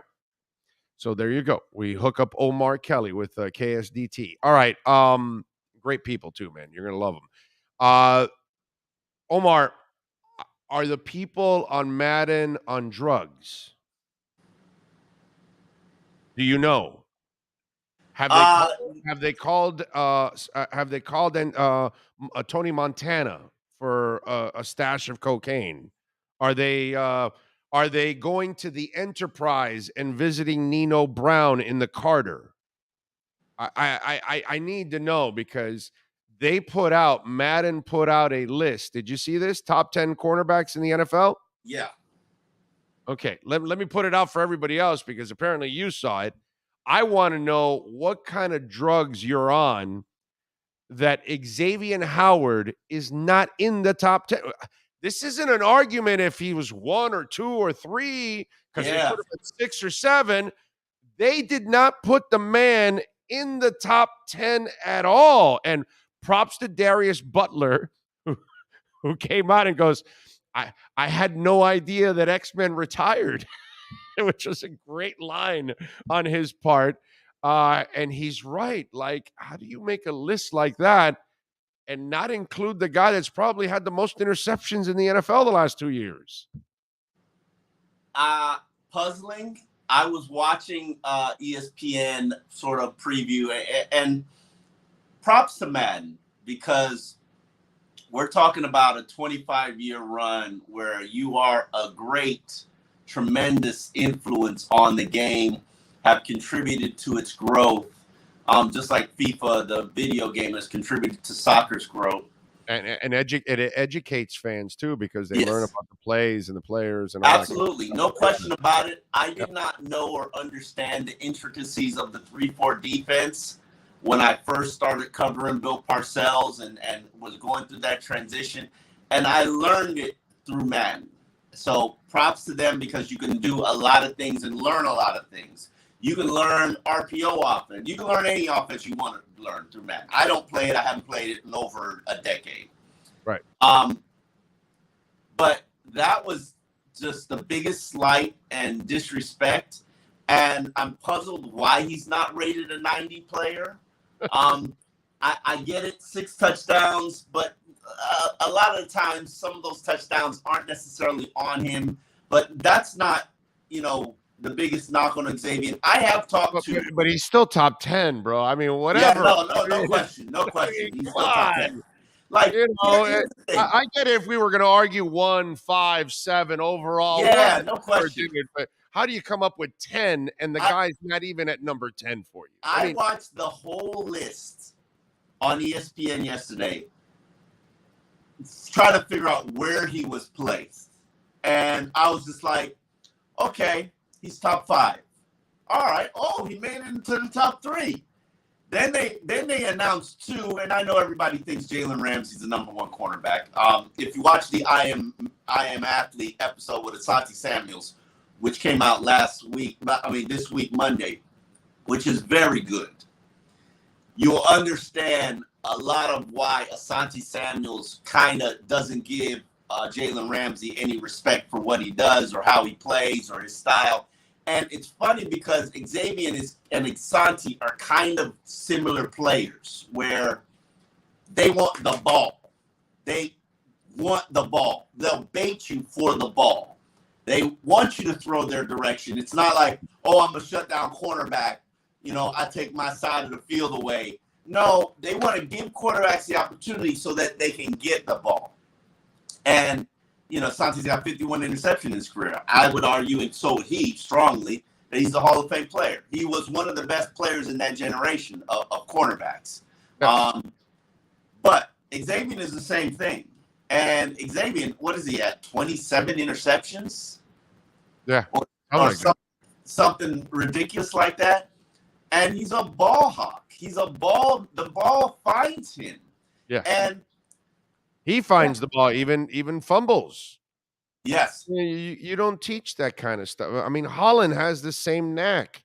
You don't teach stuff like that. When guys are around the football, that's just a gift, man. Yeah. If you throw the ball, if Xavier and the wide receiver are making the same break, and the ball is in their zone, put the money on Xavier. He's going to go get it. He's a wide receiver playing cornerback.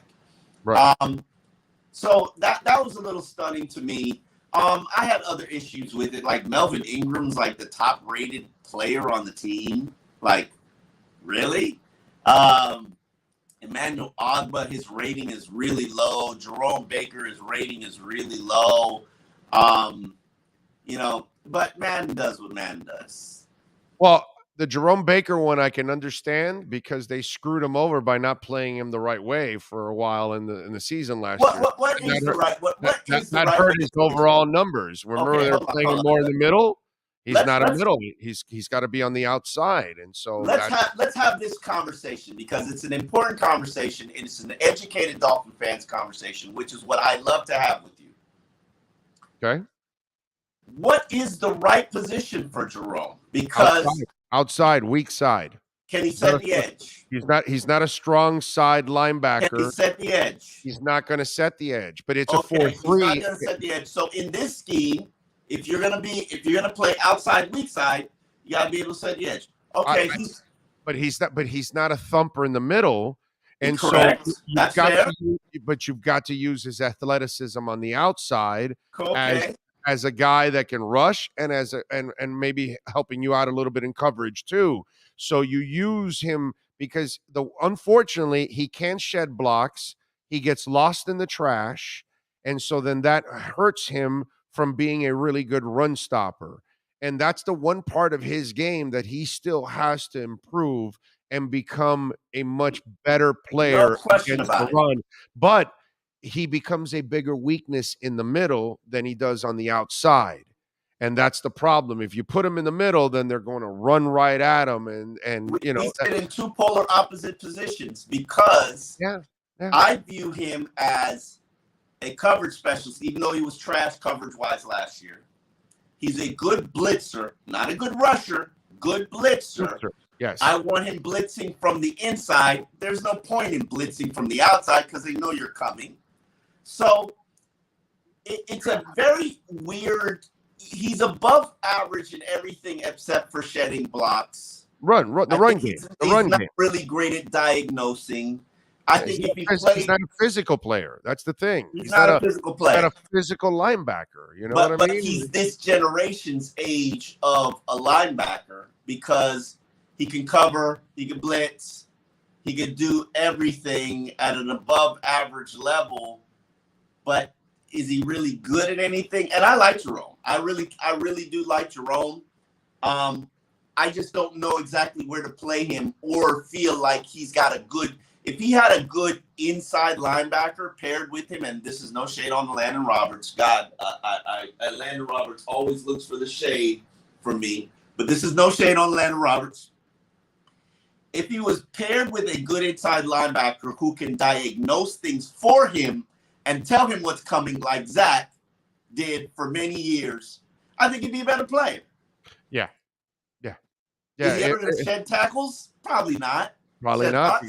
Where he's at now, if he's still not doing it at this point and he's in a second contract, I don't think he's ever going to be that kind of player. But hold on. He's led the team in tackles for 3 straight seasons. Yeah. Mm-hmm. Yeah. But look at it. It's not like he's leading them with tackles behind the line of scrimmage or. I don't need tackles behind the line of scrimmage, though. Is that a job? Like what in his career? I mean, in his season, how many tackles do you think Zach gave you at or behind the line of scrimmage? Maybe 20. No, I mean for the career, I think it. No, for a season. For a season. Oh, for a season. Okay. I don't know. That's a great question. I mean, what do you say, 2 a game? Let me see. Let me pull it up for you. Let me pull it up. But I would now listen. Got tackles for loss and tackles at line of scrimmage. Oh, they may not have that. Nah, I don't think so. Not even in Zach's era. I'm not sure they were keeping track of tackles for loss. Oh, okay. All right. So, all right. Yeah, they didn't. No, I mean, I like Jerome. I just don't necessarily know where to play him. And I think Flores got the only reason I stick to the outside is because that allows him to use his athleticism for coverage and for rushing. Fair, but I'd rather have a rusher. So I would put him outside on first and second downs, inside on third downs. That's how I'd use him. Wow, but okay, if it's a passing down, not if it's a running down. So you're saying outside or inside? If it's a running down. No, I might keep him outside the entire time. I can put him. No, if on the outside, I want a quarterback hunter. No, but what I mean is, if it's a short yardage situation, I don't know if I want to put him in the middle at that time in the third down. That's what I'm saying. Who else you gonna put? 3rd and 1, 3rd and 2. No, who else you gonna put in the middle? I'm going to put Landon Roberts in there. Short yardage, but there's two. Short yardage situation. There are two on the field. Do I put Duke Riley in there? Duke and Duke is the same kind of guy with Jerome Baker in terms of light in the tail and can't really shed a block. So, tackles by the way, tackles for loss. We have it started in 2099, doggy. 13, 8, 4, 4, 10, 9, 13, 7, 2, 4. Nah, that's not even 20 a season. Not even 20 a season. So, and that's Zach Thomas. Yeah, and that's that. I don't expect linebackers to get me tackles at the line of scrimmage or tackles for loss. But if it's not tackles for loss, it's still a half yard, a 1 yard, a 2 yard gain. I'm sure there were a lot of those with Zach too. That's the thing. So, that's where I would also say, okay, it doesn't have to be for a loss, but you didn't let him gain much either at the same time. And that's where, again, you look at the 155, 156, 153, 145. What does he average per year? Because I don't even know actually right now. I'm not even. Who are you talking about, Zach? No. Jerome? Yeah, Baker. I don't know. I've never even looked. I don't. He might get like 3. No. Well, tackles for loss, it's 4, 3, 7, and 9. It's gone up almost every year. Well, 4 and then 3, then went 7 and 9. So they've keep in mind. Also give you tackle for loss on a sack, so that's not really fair or accurate. And by the way, he had 92 total tackles this year. And remember, they played him a lot in the middle. He had 112 and 126 the 2 years prior to that, and then 79 his first year. I thought he broke 1,000. That's weird. 100, you mean? Yeah, no, he did not break 100 this past year. He had 92. Yeah. And he did have his second lowest in assists on tackles on 30. He had 62 solo tackles. He didn't have a good season until they moved him outside. Right, because that's where I think he belongs because of his athleticism. That's the reason I like that area.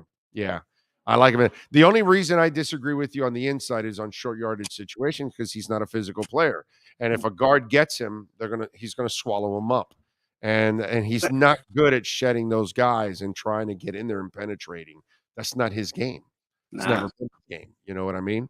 So that's where I would be a little concerned about, and that's where the Tyndall kid is going to get an opportunity to prove himself. I don't think he'll do a lot early, but as the season goes on, I'm hoping that Channing by mid-season is a bigger part of that rotation, and especially in the run game because I think he'll help out more than Baker will in the run game. I watched him during the OTAs, and he's a young player whose head is swimming.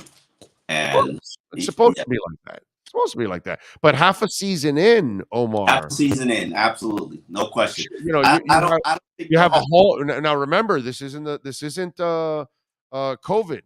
He's had a whole off season. He's been healthy. He's going to have a whole training camp and preseason.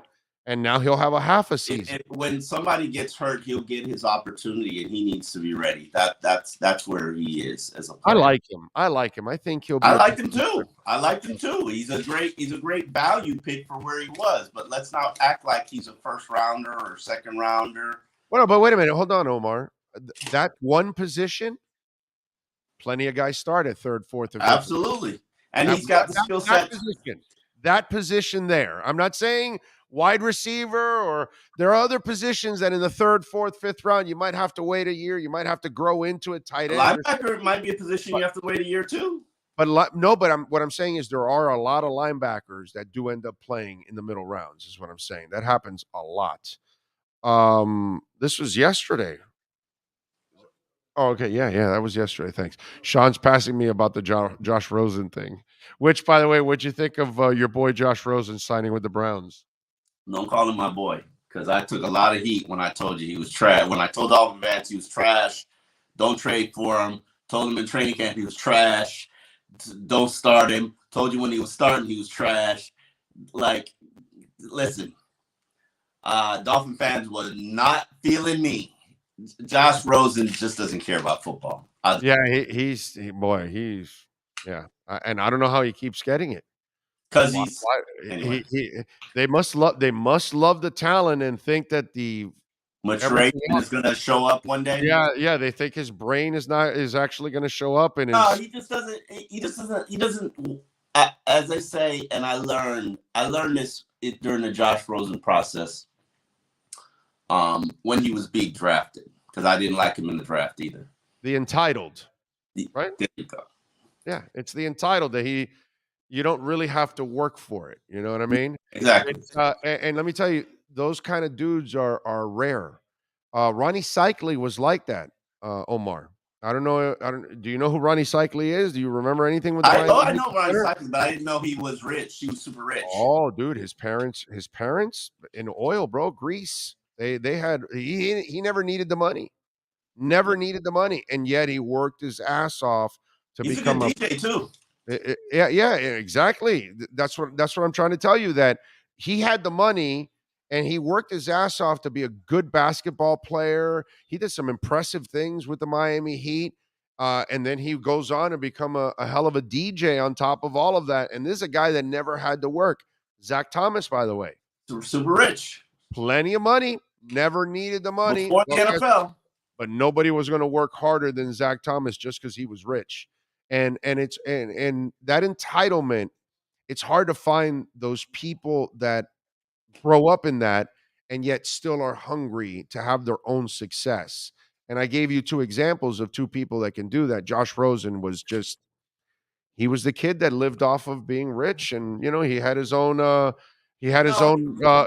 was it, jacuzzi in his No, don't do that. Don't do that to him. Because everybody did that to him, and that's not fair. If you can put a jacuzzi in your dorm room, but he did. Not everybody can do it, but he did. All right. I'm sorry. Did you have a jacuzzi in your dorm? No, but okay, listen. All right. I'm just checking. Did you know anybody that had a jacuzzi in their dorm? No, but that's not fair. You need a jacuzzi for recovery. It's like a hot tub. It's like it's a hot cold tub. He was a quarterback. He was trying to recover. You mean the one in the practice facility isn't enough? You have to have one in sometimes you need it. Sometimes you need chicks in it too. Okay. Sometimes. You need the ice cubes. I got you. Yeah. If you don't have that hunger, right, the NFL is not the league for you, because it requires too much work to be good, and drive and determination. That's anybody in any field. You gotta have that hunger. You gotta have that want, that drive, that determination to. NFL teams are always afraid of those kind of guys. Terrified. That you know what? In a different way. Do you remember? I believe his name was Samari Rolle. Oh, Samari Rolle. We dated the same chick. He comes out of Florida State. Is it Samari Rolle? Is he the one that Samari wasn't rich? What are you talking about?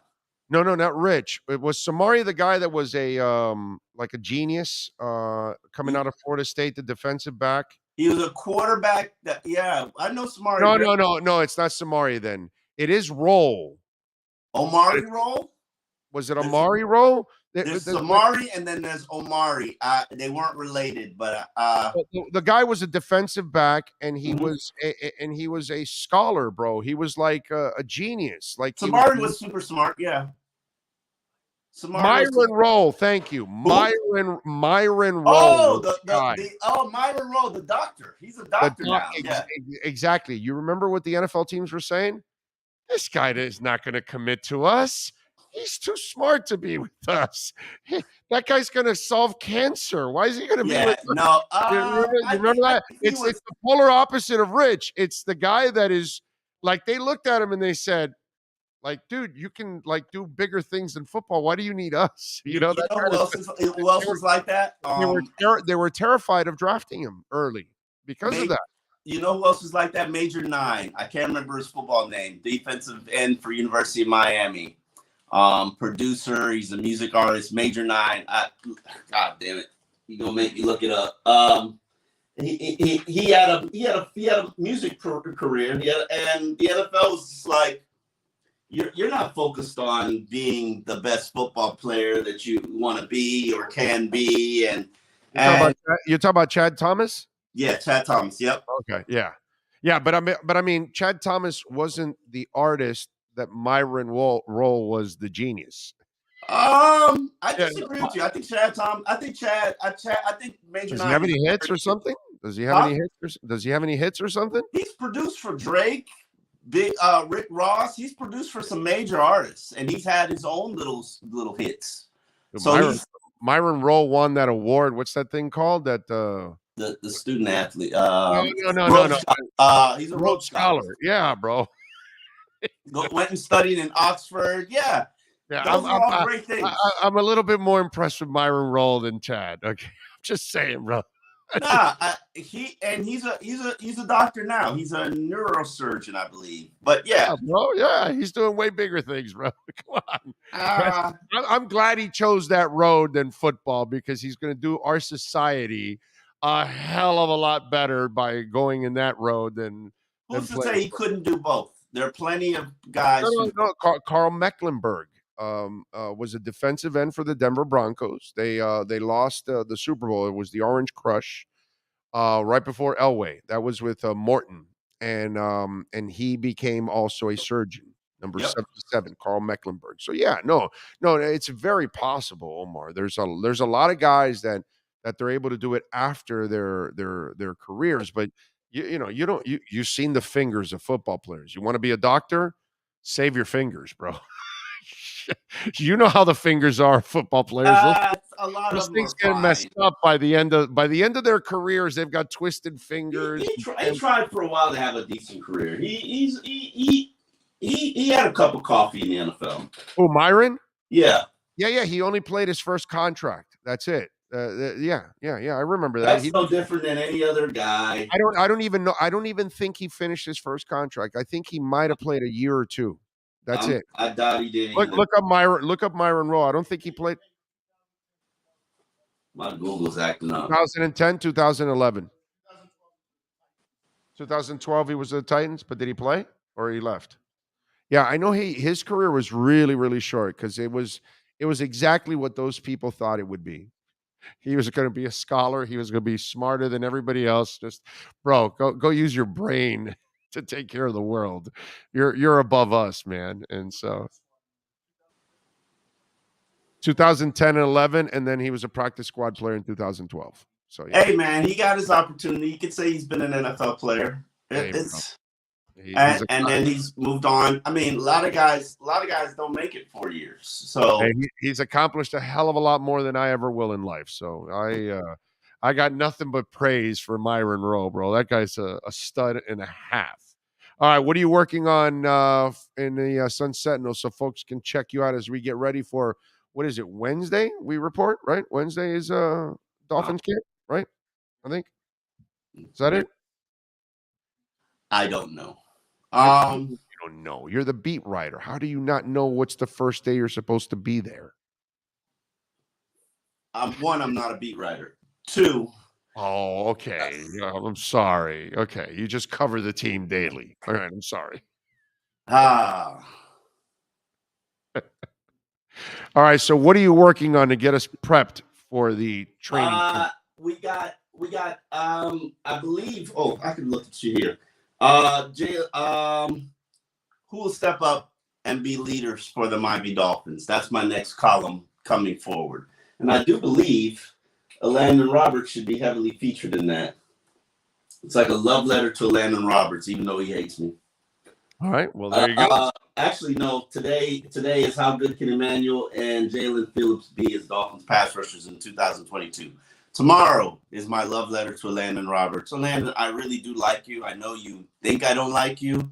If we had open locker room, we probably get a chance to know one another. We never will. But it's you will this year, right? Isn't it going to be open locker room this year?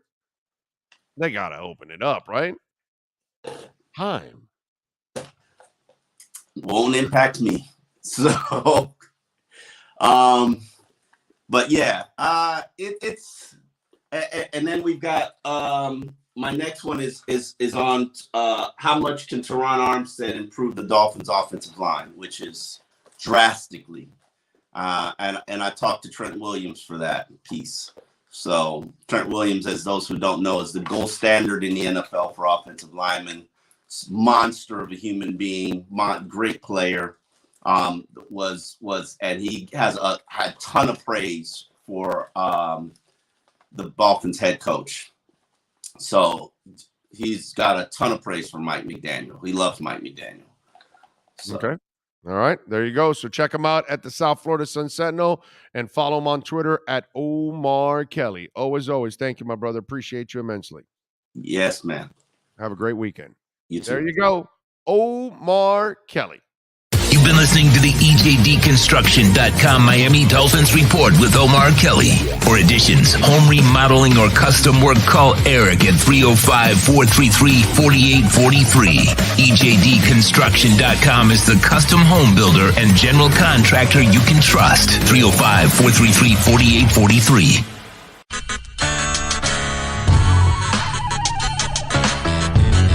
When you move, you need a reliable company led by passionate folks, eager to assist its customers during a transitional process that needs to be smooth. Call Essential Moving Experts at 844-368-5750 for all your local and long-distance moving needs. You can rely on Essential Moving Experts. Mention the Big O Show and get $150 off. Family owned and operated, they offer free 30-day storage, full service moving, fully licensed, bonded, and insured. Moving was never so easy. EssentialMovingExperts.com. South Florida's premier law enforcement agency is now hiring individuals like you. The Fort Lauderdale Police Department is now accepting applications for non-certified and certified police officer positions. Minimum requirements and qualifications can be found at FLPDjobs.com. That's FLPDjobs.com. Are you ready? The city of Fort Lauderdale is an equal opportunity employer. The viewful statements or beliefs expressed on the following program by the host, guests, or callers are not necessarily the opinions of FantasyXS.com, Media Group Inc., ownership, management, sponsors, or website. When it comes to South Florida sports teams, very few in the media have witnessed, lived, and covered it like the Big O. Let's start the program dedicated to your favorite South Florida teams with a passion that's unmatched. The Big O Radio Show is on. Here's the Big O. Yes, sir. Hour number 3 of the program coming to you live from the beautiful offices of KSDT CPAs here in Dadeland. 3 amazing locations now. We got it in Palm Beach, we got it in Weston, and now in Dadeland. So Dade, Broward, and Palm Beach, you are covered, all right, with all the different services that they can take care of you here at KSDTCPAs.com. Go check it out for yourself. We do want to remind you, our program is proudly brought to you by Athletic Greens. I start off my day every day with those 75 high-quality vitamins, minerals. It's a whole food, superfoods, sourced probiotics and adaptogens, folks, and it's the right way to start your day. It's a special blend of ingredients. It's going to help your gut health. It's going to help your nervous system, your immune system, your energy, recovery, focus, aging. Man, I need all of that. Doing 3 to 4 hours every day. I got to stay sharp. AG1 helps me with that. It is so easy, folks. You get 12 ounces of water. and you get one scoop, and it is just beautiful. It's the perfect combination, and it's less than $3 a day. Athletic Greens, by the way, has over 7,000 five-star reviews. They contain less than 1 gram of sugar per serving and no nasty chemicals or artificial anything. It tastes fantastic. I drink it in front of you guys all the time.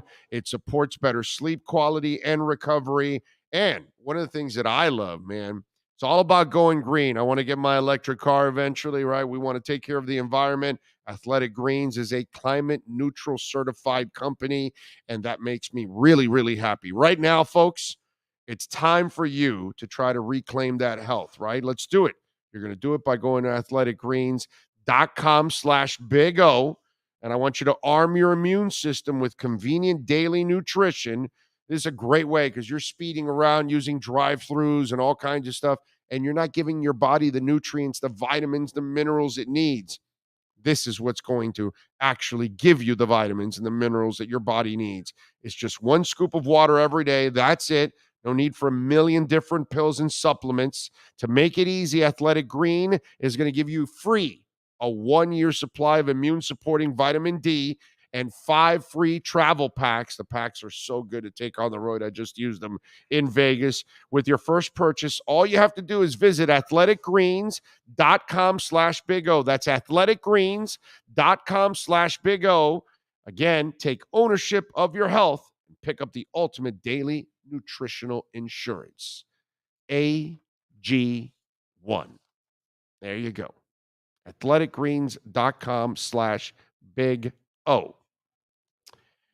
All right. Chad had his studio before he enrolled at UM. That's nice. I don't know. I'm still impressed more by Rolle than him. Any day of the week and twice on Sundays. All right. Jay Gelfin is in. Good morning, Orlando, Sean, and Omar. Getting a late start today. The Doobie Brothers rocked the 50th anniversary tour last night. I can imagine. I've seen this version of the Doobie Brothers, and they sound great. So good for you, man. Nice job by you, Jay. Big O, curious, what do you think about Byron Jones? I think he does an excellent job overall for the Miami Dolphins. Not a turnover machine, but you're not going to catch a ton of balls on the guy. He just does a really, really good job overall covering his side.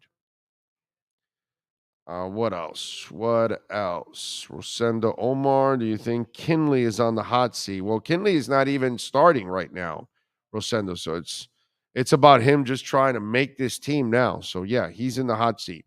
And Noah, Omar's not going to know whether Noah is going to play or not. None of us know. We'll find out.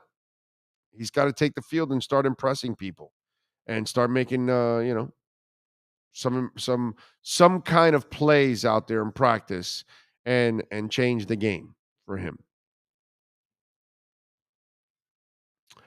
Big O saying all of this till Mario pisses him off, then it will be a different story. That's it. That's exactly it. Piss me off, and then it's a different story.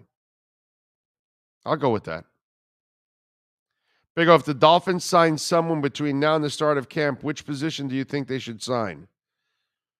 I don't think they're signing anybody, so it's not. That's not the kind of hypothetical that we'll get into. I get it, bro. The J.C. Trotter stuff is all out there still for someone out there. They moved on. They got Connor Williams. Outside of that, don't know what else they could sign. There isn't a middle linebacker out there that I can see that will be a complete. That would be the position, but that's again we get into. That's a hypothetical that is not really realistic. So not a lot of fun.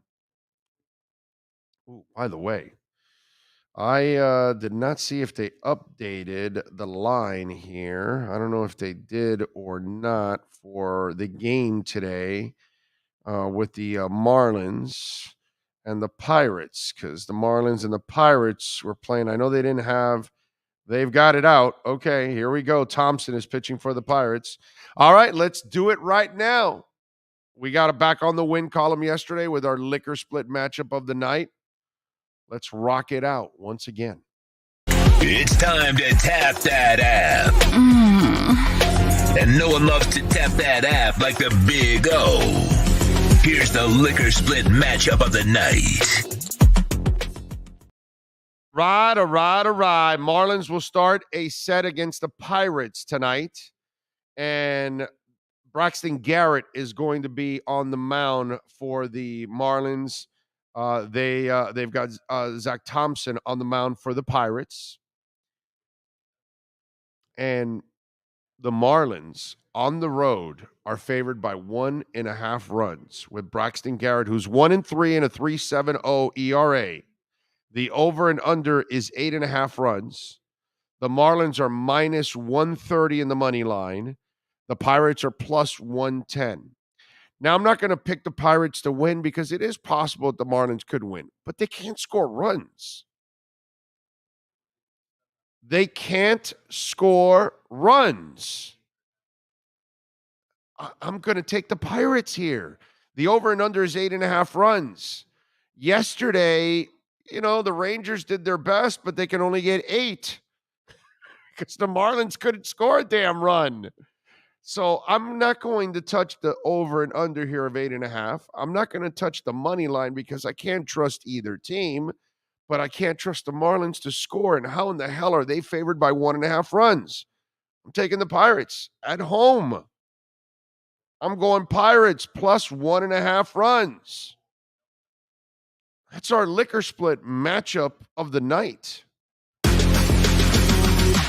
The matchup of the night is brought to you by Liquor Split, Miami's own online liquor store. Liquor Split. Download then tap that app and get your favorite liquor delivered to you for just $2.99. No risk, no drinking and driving. Tap that app with Liquor Split. All right, it's a beautiful thing. There you go. Appreciate you all out there. And don't forget, man, Liquor Split, your first order, if you're in Miami, 15% off your first order. Big O15. That's Big O15. Give us a shout out there at Liquor Split if you're in Miami. And it is expanding. We're moving to other areas of the country as it continues to grow. Big O, if the Dolphins sign, what about Reuben Foster? Yeah, Reuben Foster is nothing, bro. Reuben Foster is a name that some of you just need to get rid of. Okay, Reuben Foster is unreliable. He might be half crazy, and he's been a problem everywhere he goes. He had his chance. It's not worth it. You move on. Some of you live off of a name, and you don't look at the lack of substance that goes with all of it. And that's what I feel is going on with this Reuben Foster crap comes up every once in a while here the last couple of weeks because he got a workout. And so all of a sudden people think that this is the Reuben Foster that was coming out of the draft. No, not the one that attacked the nurse. I'm saying the one that played on the field, but still was an idiot. Yeah, Reuben Foster is not the guy. So, Big O, have you heard of the NFL Plus possibly coming soon? No, I heard about, I don't know if it's NFL Plus, but they do have, I know that they want to expand their own programming, but I know that they're selling it pretty much to other places, to other platforms. So I don't know about anything would be what, like an NFL Network, and then something on top of that or something like that, like a pay channel that's a different one. I don't know. I haven't heard anything like that. By the way, the Marlins are struggling to score runs, Sean. Why don't they just trade for Juan Soto?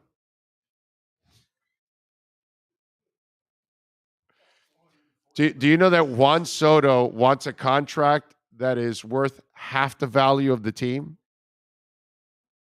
Because I think, what was it that didn't they value the Marlins under $1 billion? I think it was like 950 or something like that.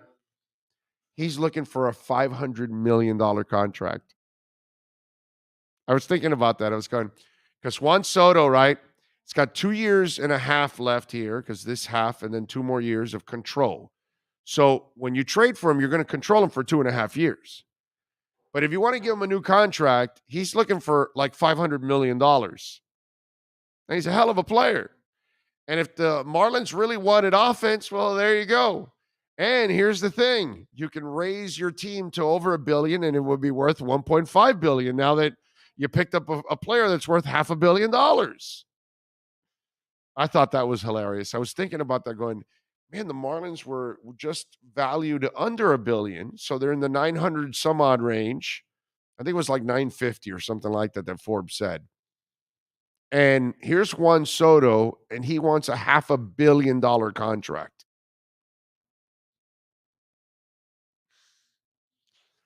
That's when you know you have an owner that may not be the right guy for this sport. And I hope Bruce Sherman can show us that he can compete. Because just think about that. There's a player that's available, and he wants a contract that's worth half that team. Okay? Not even LeBron James signs a contract with a basketball team that's worth half their team. Because their teams are worth over $2 billion on average. Let me see what we got going on here. NFL confirms NFL Plus streaming service for its apps. The NFL is evolving its media strategy to meet modern fans. Let's see. Brian Rolle confirmed Monday in a column for SI that the NFL is launching its own streaming service, NFL Plus. It'll provide fans access to live local and national NFL games on mobile devices. Oh, yes, I read about this, that it was only a mobile device thing. Live out-of-market preseason games across all devices. Live local and national audio for every game. NFL Network shows on demands and all that kind of stuff. I got it. Okay. So this allows, previous reports stated that the service would cost $5. The latest round of media deals on streaming services Paramount, Peacock, ESPN Plus, and Amazon Prime would hold exclusive rights to Thursday Night Football. Okay, I get it. So it's like a mobile service. All right. Yeah, if you're home, you'll use the ticket, and you can use the Plus on the go with your pad, your phones, and all that kind of stuff, I guess. Big O, what's your prediction on the starting O-line? I don't know why. The same 5 they got now, bro. What do you want me to tell you? Let me watch them play. Who gives a shit about the prediction right now, bro? Let's watch them play. Solomon Kinley might outplay somebody and take their jobs. Brown might take somebody's job. I don't know. Have no idea. We'll find out. Big O, what's the code for Slomans again? Just call Slomans and tell them that you heard it on the Big O radio show so you can get your free doorbell camera. That's all. Big O radio show. Mention Big O radio show on Slomans. 1-800-ALARM-ME.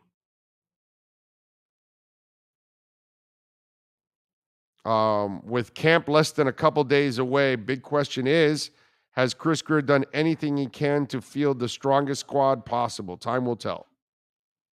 So you asked the question and then answered it yourself, Rosendo? And time will tell. You are right. You did give the right answer to your own question. Oh, do you think Gaskin has any real trade value? No. I don't think so. Maybe a 7th rounder to a desperate team that suffered a bunch of injuries. But outside of that, I just don't think so. Ray Grullon is in the house with a little super chat action. Howdy-o, back from down under in Australia, gone for a month on biz. Finn's season is here. On the Tua haters, they are not welcome on our wagon. LOL. Yeah, that's right. They are not allowed on our wagon. Let's see. Police have swarmed Coconut Grove as they search for 2 suspects in a homicide. What the hell? And a homicide in nearby Coral Gables. I'm telling you, brother, you got to make your home an oasis. Get video games, get the ping pong table, get a basketball court, get a pool, a sauna, get a whirlpool, whatever you want to get, bro. Get all kinds of things. Make your house a place that you don't even want to live. I mean, leave. Just want to live. If you want to live, stay in your house, basically. Police from multiple agencies swarmed Miami Coconut Grove neighborhood Friday morning, searching for two suspects involved in a homicide in nearby Coral Gables. The homicide investigation Gables police responded to 10 Aragon Avenue after a man was shot and killed. Police then descended on Coconut Grove and closed off a number of streets near Bird Avenue and Southwest 27th Avenue as they searched for the suspects.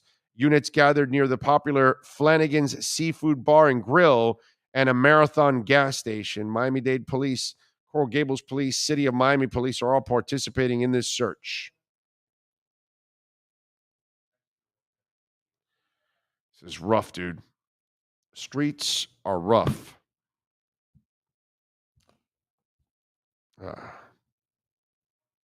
Big O, do you see Don Mattingly getting fired? Why? Why? And we talked a little bit about this yesterday. What's the big deal firing Don Mattingly?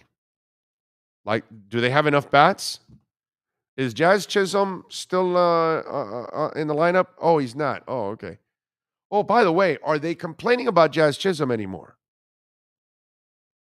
Remember that one? Team meeting. Came out that it was mostly about Jazz.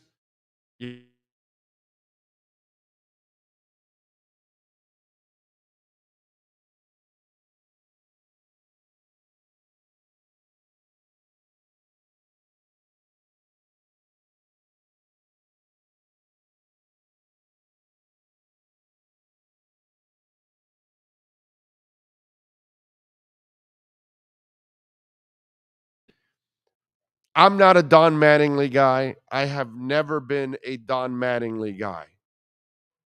But I'll tell you this. He's done what he can with that team, with what they have. And anybody that thinks that you're going to fire Mattingly and bring in another manager and it's going to change what you have, it's not. And what Mattingly said yesterday, that if the big boys don't show up, it's a problem, he's right. He didn't say to sign Avisail Garcia. That's the owner choosing to sign a lesser free agent. And Soler, he had a hell of a year 2 years ago. But there really isn't a track record of him producing like that on a consistent basis. And I know he has multiple options every year to opt out. But it kind of shows you how desperate you are as a team, that you have to give a good player, not a great player, but a good player, and you have to give that player the options every year whether he wants to stay with you or not. So if you think Don Mattingly is going to make a difference with this team, with another manager is going to make a difference with this team, you're out of your mind. You don't really understand what's going on. They just don't have enough. Oh, and one more thing. If they fire Don Mattingly, they don't have the kind of money to bring in a real quality manager, because that manager will not work here. The really good managers are going to work for organizations that are going to spend money and try to win. And until Bruce Sherman proves that he wants to win, this is what we're going to see. Don Mattingly is not the answer, but he's certainly not the problem right now with what you're watching. I got to be honest with you. Some of you have got to let it go. Absolutely. Sherman needs an edge as an owner. He hasn't shown us that. And that's the difference. You watch Viola and Sifu, there's an edge there. Those some bitches want to win. Say what you want about Stephen Ross, that some bitch wants to win. He's goofy. He does some things that don't make sense, and sometimes they're illegal, but he wants to win badly, And that's Mickey Harrison. That dude wants to win, man. Unfortunately, the Jorge Mas, he just traded for the league MVP from 2 years ago. The guy wants to win. He has a DP spot and he fills it. And when Higuain is gone after this season, he'll go find another DP, and it might even be Messi to fill it because that dude wants to win. Bruce Sherman, show me that you want to win. That's what I need to see badly. Steve Chapman says, this morning on WEEI in Boston, they were talking about the upcoming Springsteen concert at the TD Gardens. Nosebleed tickets are $300. Floor seats are $2,900 on Ticketmaster. Madness. Yeah, I saw an article about people complaining about the prices of tickets. Yeah, well, the artists can't sell their music anymore. This is how they make money. And Ticketmaster will charge a bunch. But Bruce Springsteen concerts have been getting out of control for the last couple of tours. A couple tours back, I didn't go to one because it was too expensive. And I've seen Bruce a bunch of times, so at least I'm cool with that. And I would like to see him, but I'm not paying a ridiculous amount like that to go see Bruce. As much as I love Bruce, dude, I've seen Bruce a few times. And I saw him, now that I think about it, when I saw Bruce in 1985 in the Orange Bowl, and those tickets were, I don't know, $20 or $25, I'm thinking about it going, wow, that's a hell of a bargain back in those days compared to the kind of prices I got to pay now. Yeah, I've had enough of that. Let's talk a little bit about Blue Chew. And folks, you watch athletes to perform on the pitch, on the ice, on the field, but you've got to perform in the bedroom. And if you're not performing in the bedroom and you're not leaving that lasting impression, well, maybe we've got a product for you that can help you out. It's called BlueChew.com. That's right. It's a unique online service that delivers the same active ingredients as Viagra and Cialis, but in chewable tablets. And guess what, folks? At a fraction of the cost. You can take them anytime, day or night. That way you can plan ahead, or you can be ready whenever the opportunity arises. And the process is simple. All you do is go to BlueChew.com, consult one of our licensed medical providers. Once you're approved, you will receive your prescription within days. The best part, it's all done online. No visit to the doctor's office with those awkward conversations. No waiting in the pharmacy. Blue Chew tablets are made in the USA and prepared and shipped directly to your door in a discreet package.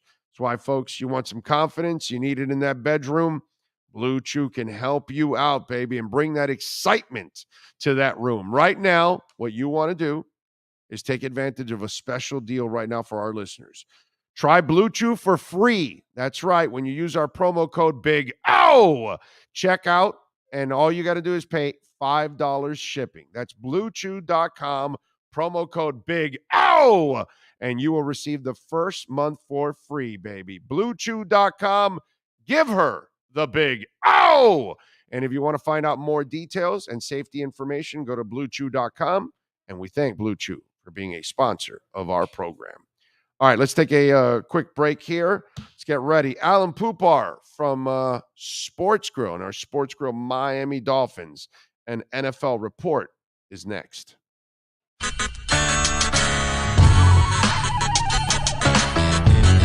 When you move, you need a reliable company led by passionate folks, eager to assist its customers during a transitional process that needs to be smooth. Call Essential Moving Experts at 844-368-5750 for all your local and long-distance moving needs. You can rely on Essential Moving Experts. Mention the Big O Show and get $150 off. Family owned and operated, they offer free 30-day storage, full-service moving, fully licensed, bonded, and insured. Moving was never so easy. EssentialMovingExperts.com. South Florida's premier law enforcement agency is now hiring individuals like you. The Fort Lauderdale Police Department is now accepting applications for non-certified and certified police officer positions. Minimum requirements and qualifications can be found at flpdjobs.com. That's flpdjobs.com. Are you ready? The city of Fort Lauderdale is an equal opportunity employer.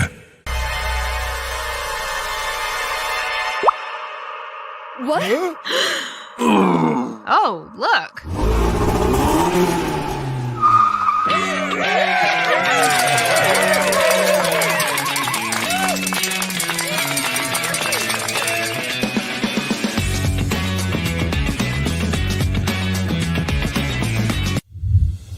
Hey guys, this is Hayden Hurst, NFL tight end.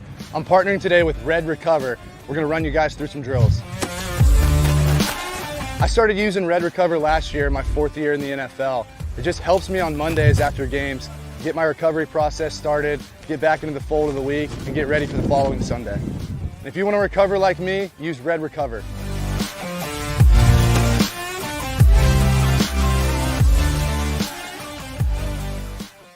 When you need your warehouse looking good while staying efficient, there's only one place to find the finest racks in the business. Pallet Rack City in Hialeah. 305-424-8547. That's 305-424-8547. Pallet Rack City is the company you need when you want your warehouse sporting the finest racks in the business.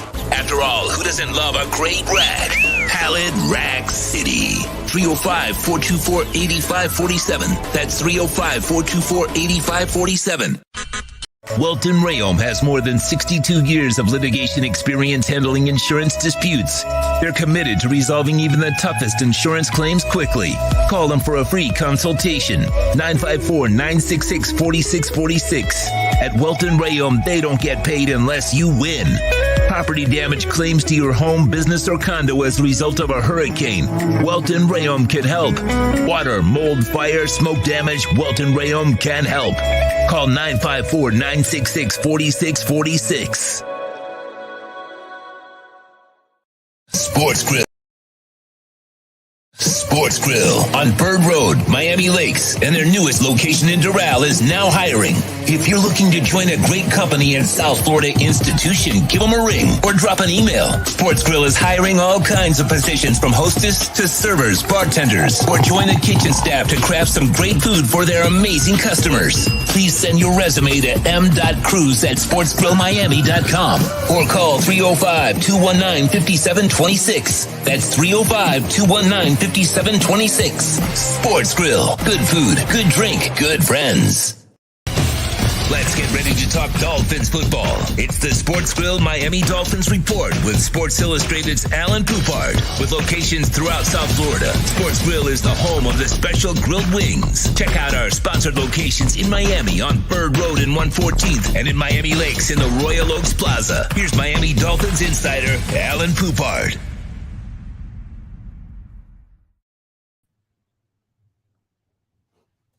All right, we are back. Yeah, baby. We were actually talking about the Journey concert. I was talking with Al there about the Journey concert at Miami Baseball Stadium with Aerosmith and Bryan Adams and who did I say it was? Journey, Bryan Adams, and Sammy Hagar. Yeah, there you go. There he is. Alan, did you go to that concert at the Miami Baseball Stadium, Journey, for the Frontiers? I did not. What year was that? Like mid-'80s? Yeah, 84, 85 or something like that. Yeah, it was like it was like 84 actually, because Aerosmith was in their valley, and it was right before Run DMC, because the album that they were, it was Lightning Strikes. It was the Rocks album, and then after that came Run DMC, did the Walk This Way thing, and then that gave Aerosmith a new life. And then Permanent Vacation came out, Dude Looks Like a Lady, and then Pump after that. And then that's when they, obviously took off again. It was so bad for Aerosmith in that concert that Bryan Adams opened up, then Aerosmith, then Sammy Hagar. Because at that time, Sammy Hagar was at 3 Lock Box and Your Love Is Driving Me Crazy. He was way bigger than Aerosmith at that moment. And then obviously Journey was a monster. So Aerosmith at what is now called Flaw Live Arena. Great concert, except Joe Perry unleashed a solo song. And my wife and I, 20 years later, still laugh about just how bad the song was. It's something like Shaking My Cage. I mean, it was brutal, but the show overall was really, really good. Yeah. Well, you're not there to see Joe Perry sing. No. It's just one of those jam, dude, and just, you're not, we don't need your voice. It's just one of those deals. It's crazy stuff. I had a little fun with Omar with this. Got to have a little fun with you if you can pull it up for me there, Sean. He's already ready with that. Did you see what Madden did as they put their top 10 corners? Yeah. Oh, I wrote about it actually. Oh, you did? Oh, I missed it.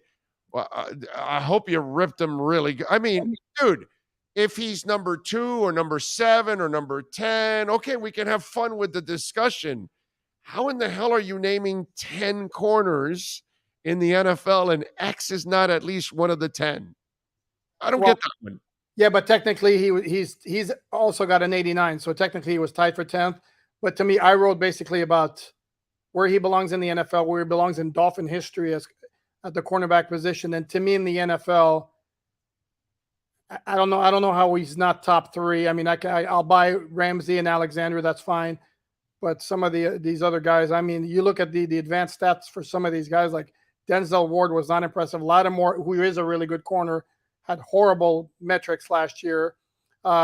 J.C. Jackson's really good, but he's in the X mode of just a playmaker. But for X to not be on that list is, completely ridiculous. I mean, wow. How do you leave that guy? He might have the most interceptions in the NFL the last 2 years, right?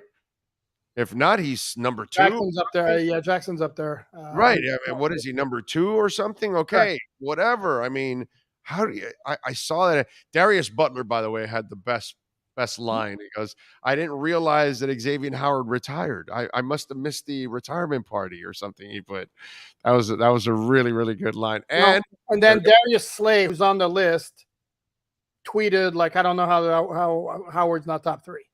Right. And Slay's was 6 or 7. I don't remember exactly. Right. So, yeah. The guys know. Right. You're right. The guys know. They know how good that guy is. And to be able to do what he does and turn people over the way he does, turn quarterbacks over, that I don't know. I just saw that and it was just absolutely baffling. And again, we're just talking about video games and silliness. But it's funny how that video game has just become a part of the culture of football, period. You know what I mean? It's just tied to it. No, correct. And like it or not, and we really should take these ratings for what they're worth, but they generate a lot of conversation. And I've written about those, and it's like some people are like, who cares? It just meant, well, correct. But guess what? A lot of people care about that. I believe more, like, for example, in the case of Howard, ESPN did its position rankings talking to it's a survey of scouts, executives, coaches, and players. So to me, that would have a lot more validity, and Howard came in 4th among cornerbacks. Right. Yeah, I'm with you there. All right. Getting ready for camp on Wednesday. People still want the Dolphins to make more moves. Can you maybe tell them that it looks like they're done for now, unless there's some injuries or something like that? I don't know why people are so tied into wanting them to make more moves. Well, it's the nature of being a fan. You always want your team to be as good as possible.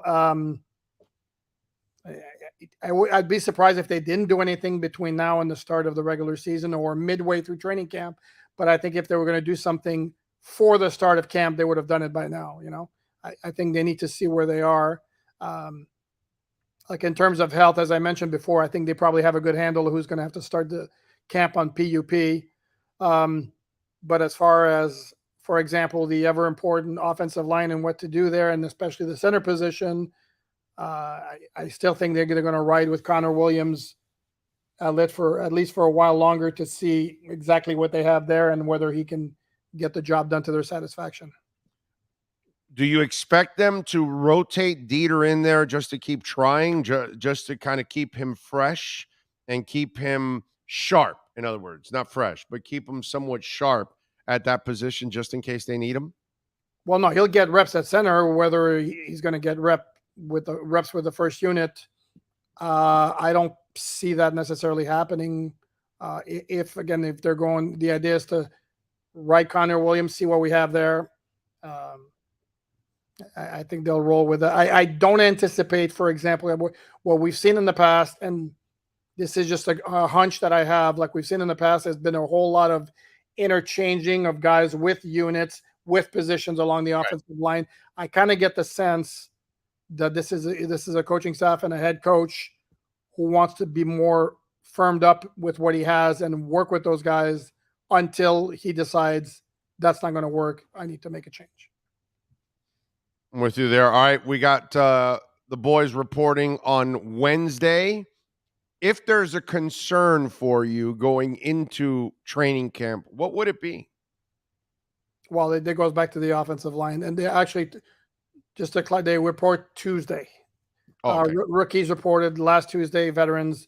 We don't get access to, because Tuesday they weigh in, do all that crap, and then we come in on Wednesday, right? That's what it is. Is that what it is? That's the deal. Something like that.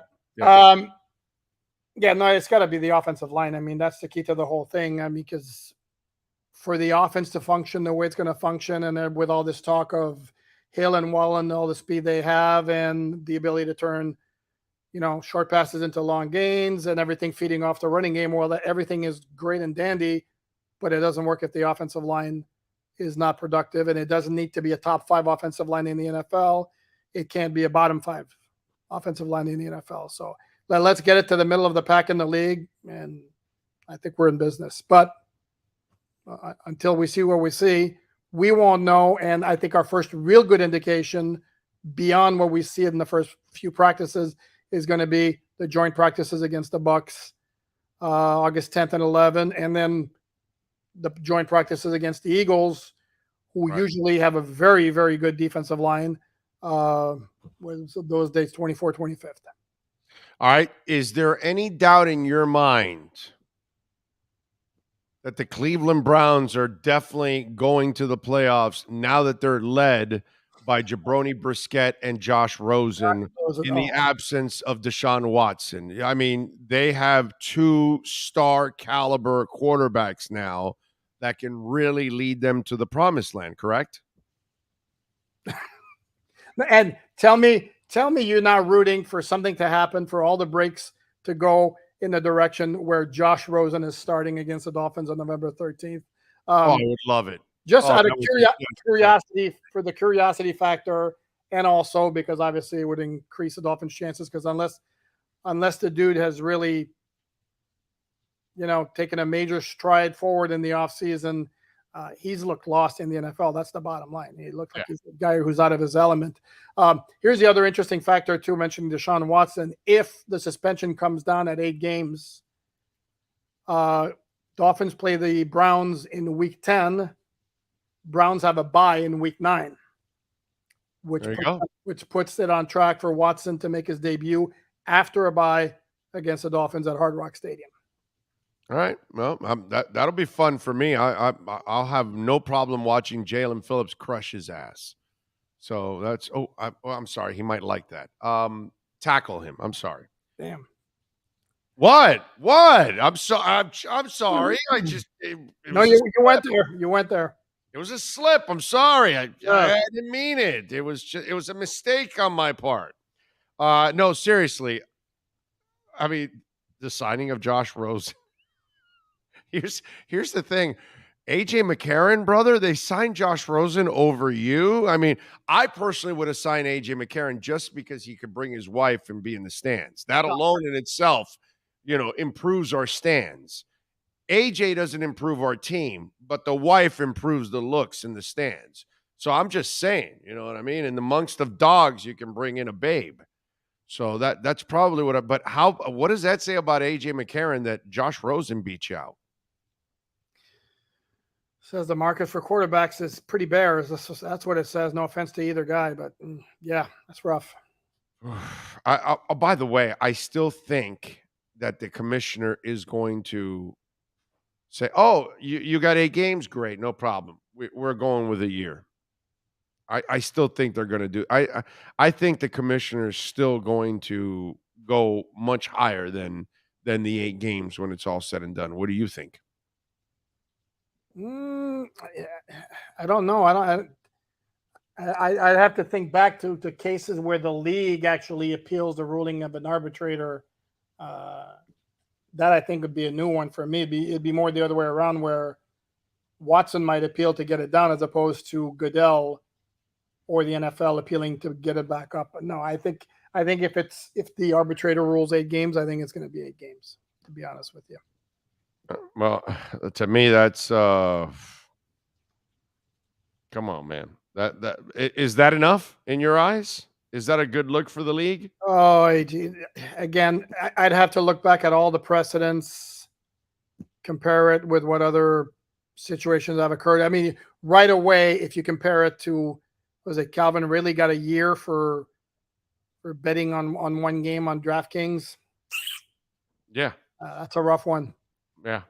Well, that one, I mean, they warn you plenty of times with that one on the betting stuff. So it is what it is. That one, they also warn you not to get accused by more than 24 women of sexual misconduct. Well, it's not really in the rules. They just tell you don't break laws. It's not really telling you, hey, personal conduct. It's not specified in the personal conduct. It's kind of assumed, though. Yeah, I know, but they still have to tell you don't bring guns on the plane. And, you really don't have to tell me. It's not like, oh, I forgot it was in my bag. I love that one, It's a beautiful thing. By the way, bad news here. A CT scan, Craig Mish reports, on Marlins all-star second baseman Jazz Chisholms has revealed a stress fracture. Sources tell him and Jordan McPherson the timetable on this injury is approximately 6 weeks. These guys can't score runs. I was going to say, that's okay. They have plenty of offense to make up for his absence. Oh, my God. Yeah. No, what I was thinking is they just need to, trade for Juan Soto.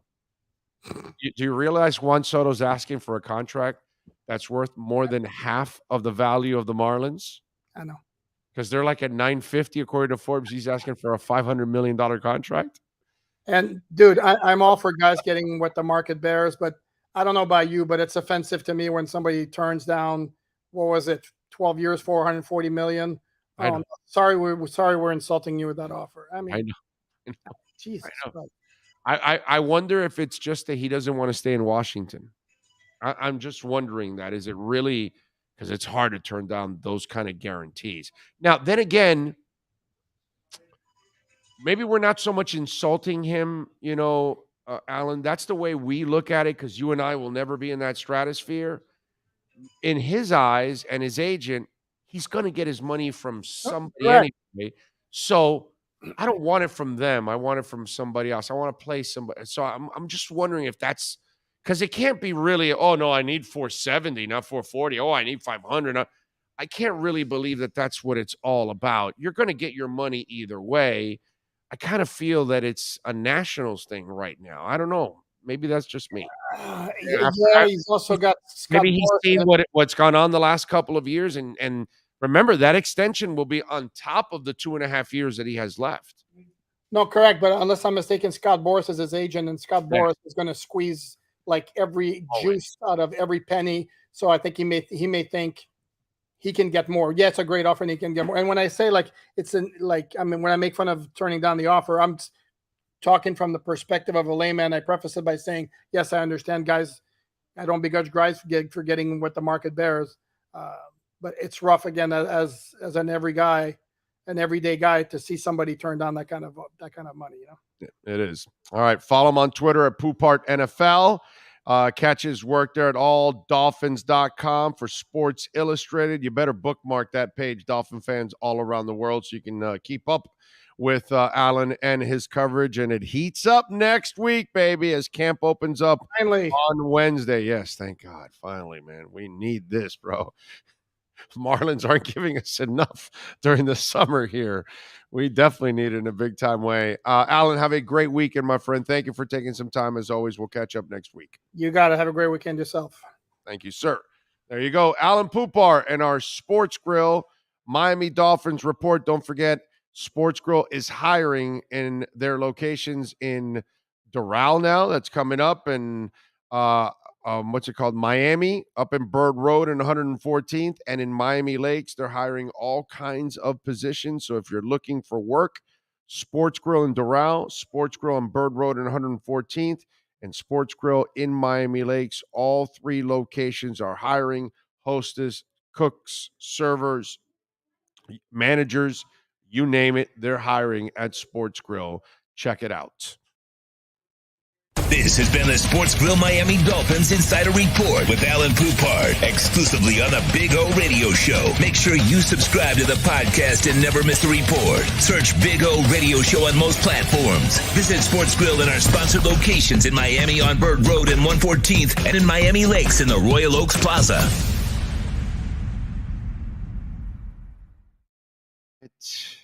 Big O, what is the most you would pay for a concert ticket, and who would it be for? The reunion of the Smiths. There you go. I don't know if there's a reunion right now that outside of that I could have that's available to me. The Cars, we lost both singers. Van Halen, we lost Eddie. Plus, David can't sing anymore. I told you the Kinks the other day. Who? Oh, Journey. That's a really good one. I like that. I've seen them a couple times with Steve Perry, but I like that idea. We get Steve Perry back, that little whiny bastard who doesn't want to be a superstar, doesn't want to tour around. And we put him in a Las Vegas residency. That way he doesn't have to move, and put him for a couple dates. I would pay a lot of money. I would pay more money to see the Smiths reunion than Journey, because I already seen Journey with Steve Perry. I never saw the Smiths live. So that's right. I never saw the Kinks. If I can get the Davies boys together, even though they're in their 70s now, I don't know. I don't know if Ray can, I don't know where the pipes, although, Lola, L-O-L-A, Lola, I don't know. I don't really think you need incredible pipes, Come dancing. I don't think he really needs incredible pipes for that.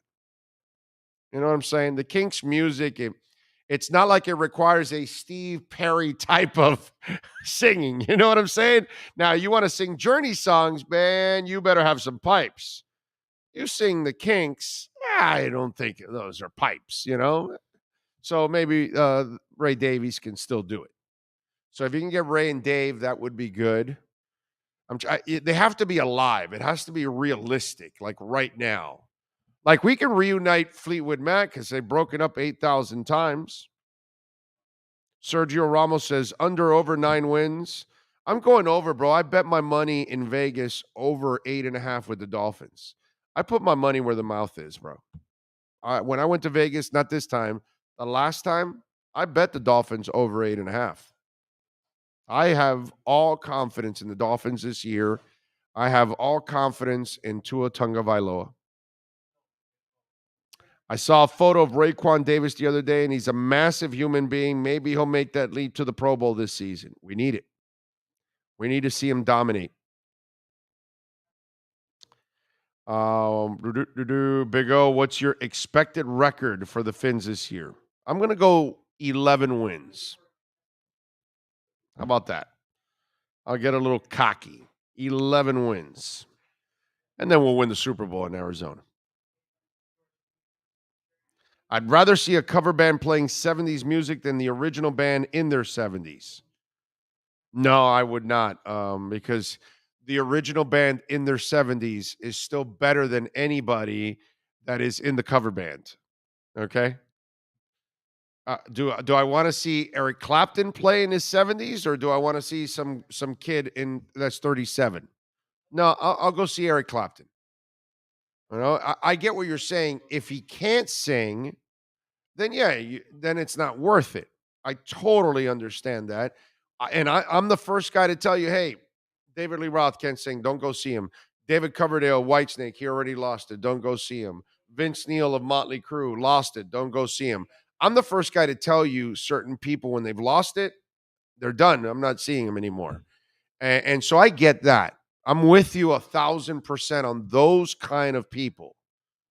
But if I can go see a person that still holds, they can still do it. Oh, for sure, man. Are you kidding me? Of course I want to go see it. Ann Wilson, I saw her recently. Still has a great voice. She's in her 60s. No problem seeing Ann Wilson. So some people, Pat Benatar, she's in her 60s. I just saw her. She's fantastic. I saw Charlie Daniels at 80 years old, and he sounded phenomenal. He did The Devil Went Down to Georgia, and it sounded freaking awesome. It sounded like it did back in the late 70s when it came out.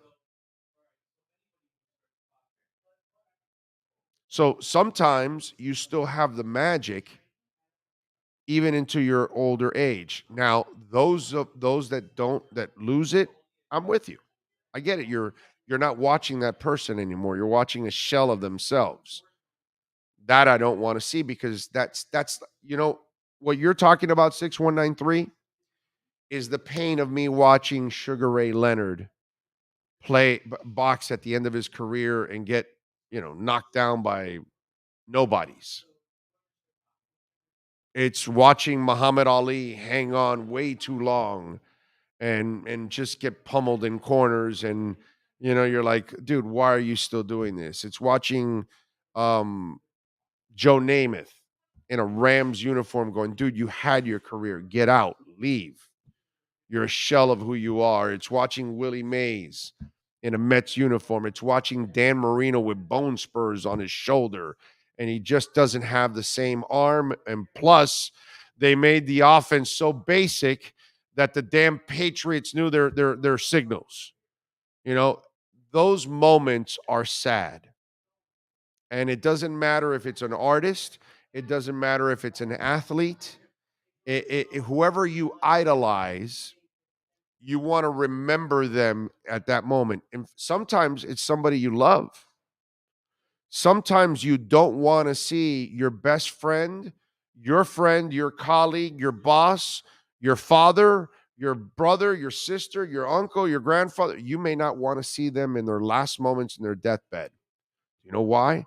You might look at that person, that other person you love, and say, I went to see him or her a couple weeks ago, and they were vibrant still in their bed and in the hospital, and they look great. I don't want to see a person that's almost comatose, can't talk to me. I don't want to remember that. There are people like that. And you know what? I totally understand that, because you don't want that to be the lasting memory of that person you love. You want the lasting memory to be a smile, a great moment you had, a great moment you shared, those kind of things. So it is painful to see something you love that is no longer able to perform at your expectations. So I get it. Yeah. But it has to be that way. It has to be where you've run out of gas, then I can't. GP Trap says Ann Wilson is 72. We share a birthday. Okay. So I just saw her, and she's in her 70s, and she kicked ass. Her voice still sounded great. Got no problem. You got to still have it. That's the thing. That's the key. Big O, the manhunt in Coral Gables Grove is for Mario Cristobal. He killed the turnover chain. Great point. I won't see the new Pantera. Exactly. Well, you're missing a couple people. It's not like they wanted to do the Van Halen reunion. Why? There's no Eddie, and David can't sing. Why would you want to do that? I love Stevie Vai. He's a phenomenal guitarist. I don't want anything to do with Stevie Vai playing Van Halen, because he's not Van Halen. So it's not Van Halen. So the tribute crap is garbage. I had no interest in seeing that whatsoever. I know Wolfie talked about that people are hard to get along with, and that's why it's been a problem and this and that, but, SoFloss Sports says, Big O, hook me up with the red light therapy. redrecover.com and use our code Big O and you will get 10% off. You're hooked, bro. That's it. redrecover.com. There you go. All right, let's take a quick break. Let's get ready for hour number 4 of the program. Remember, if you want to get in on the Welt and Rayom text line, that's 855-912-1056. And that talk show is available to you 24 hours a day, whether you're listening to the show, watching right now, listening later on when you download the podcast. Reach out to us on the Welt and Rayom text line, 855-912-1056. And remember, call the great law office that is Welt and Rayom if you're dealing with bankruptcy, homeowner property damage, condo damage, criminal defense, business owner claims, personal injury, commercial litigation. They will take care of you at Welt and Rayom, 954-966-4646. All right. Big O, what's the update with the crypto account? Kicking ass, baby. Crypto is now bouncing back as expected. And if you got on the bandwagon now, you'll be fine on the way back. It's coming. Hour number 4 is next.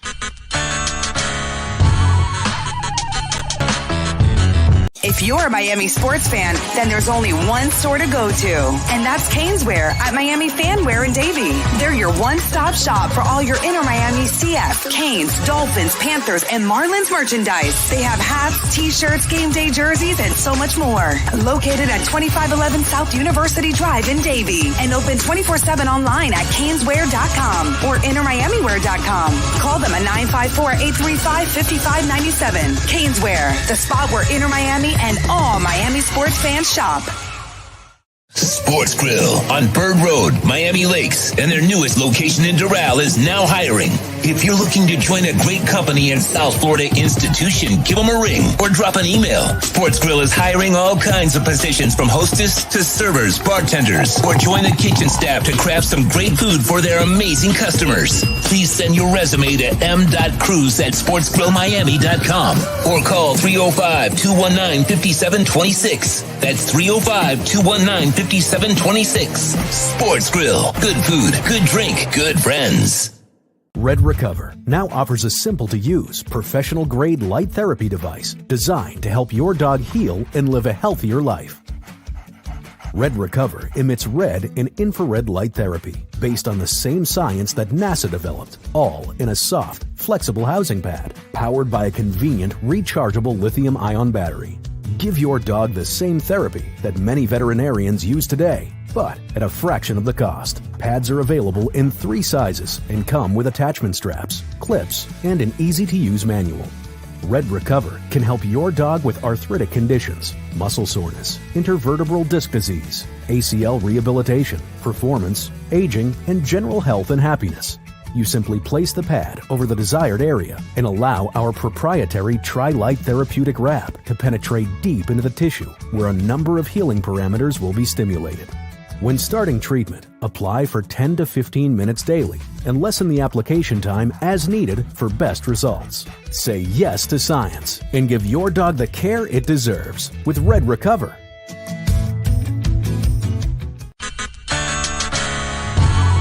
The viewpoint statements or beliefs expressed on the following program by the host, guests, or callers are not necessarily the opinions of FantasyXS.com, Media Group Inc. ownership, management, sponsors, or website.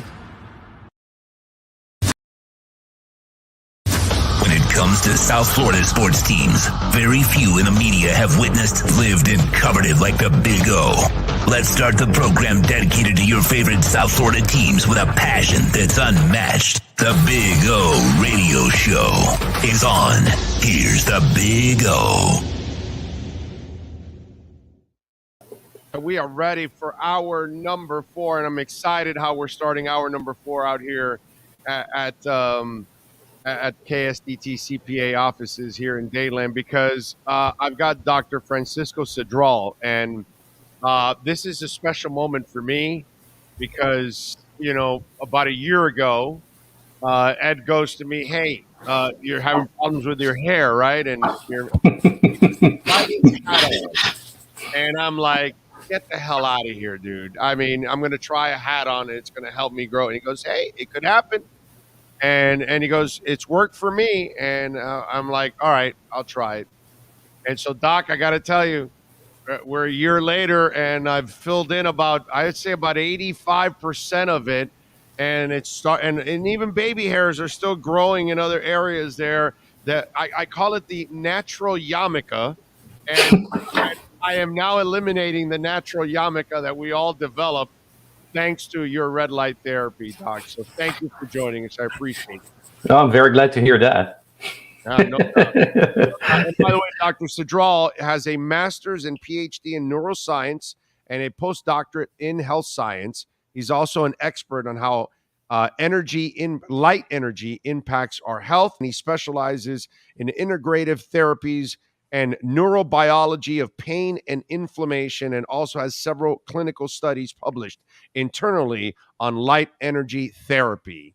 Doctor, welcome aboard. And, we've been talking about Red Recover here on the show for a couple months now. And obviously, I've been on it for a long time because I told Ed, I got to try it first. I do not back anything up unless I know it works.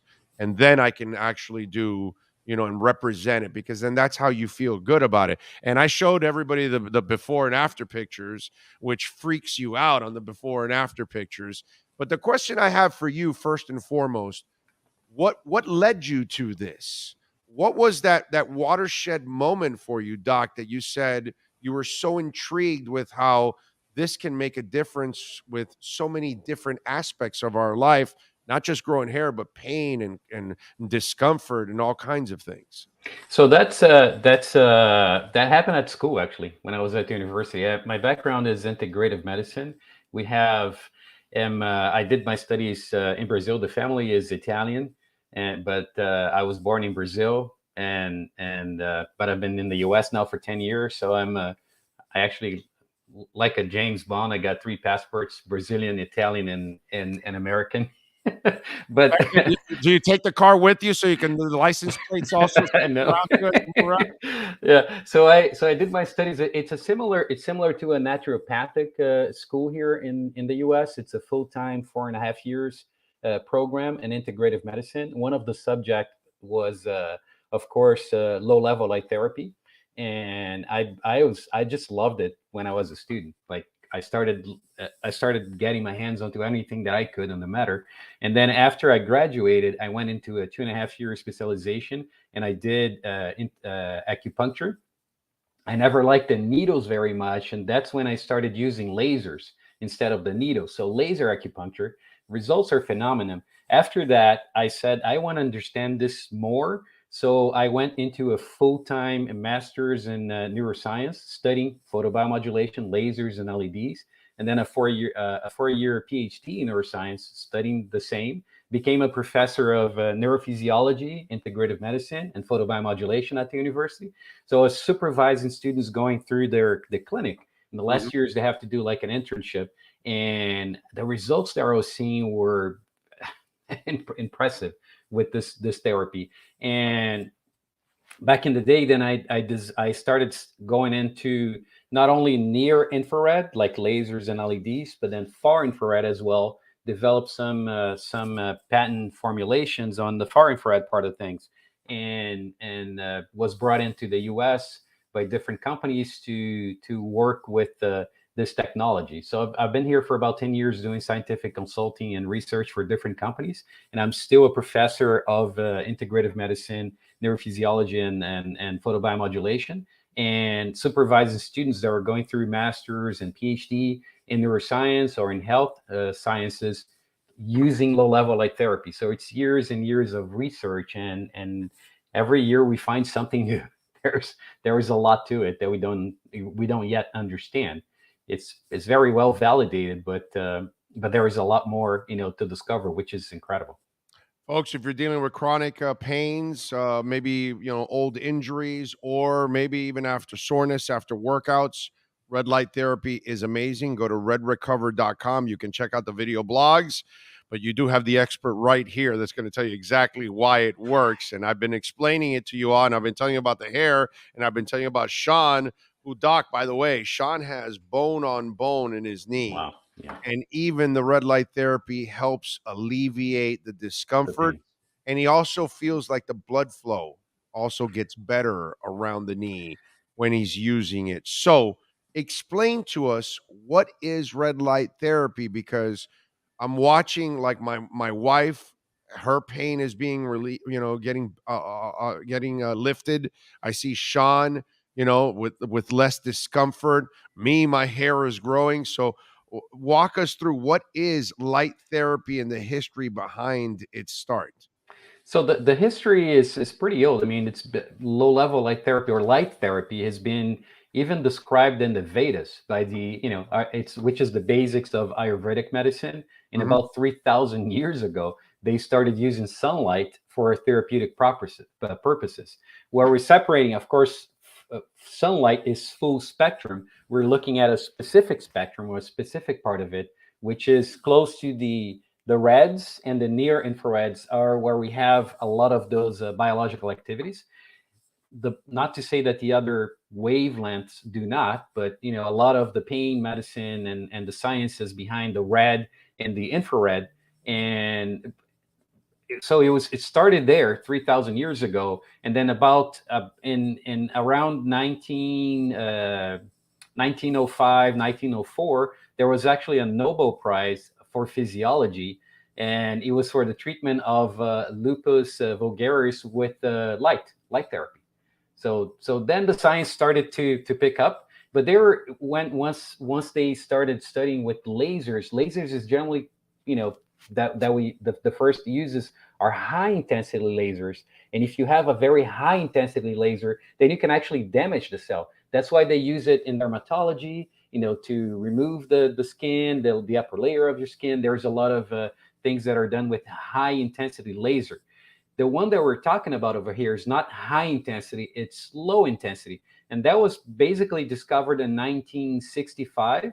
There was an experiment that was conducted by a doctor in Hungary, and he was working with mice. So he would make an incision, and then he would put tumor cells underneath the skin, close it up, and then hit it with a high intensity laser to actually try and remove the cancer cells.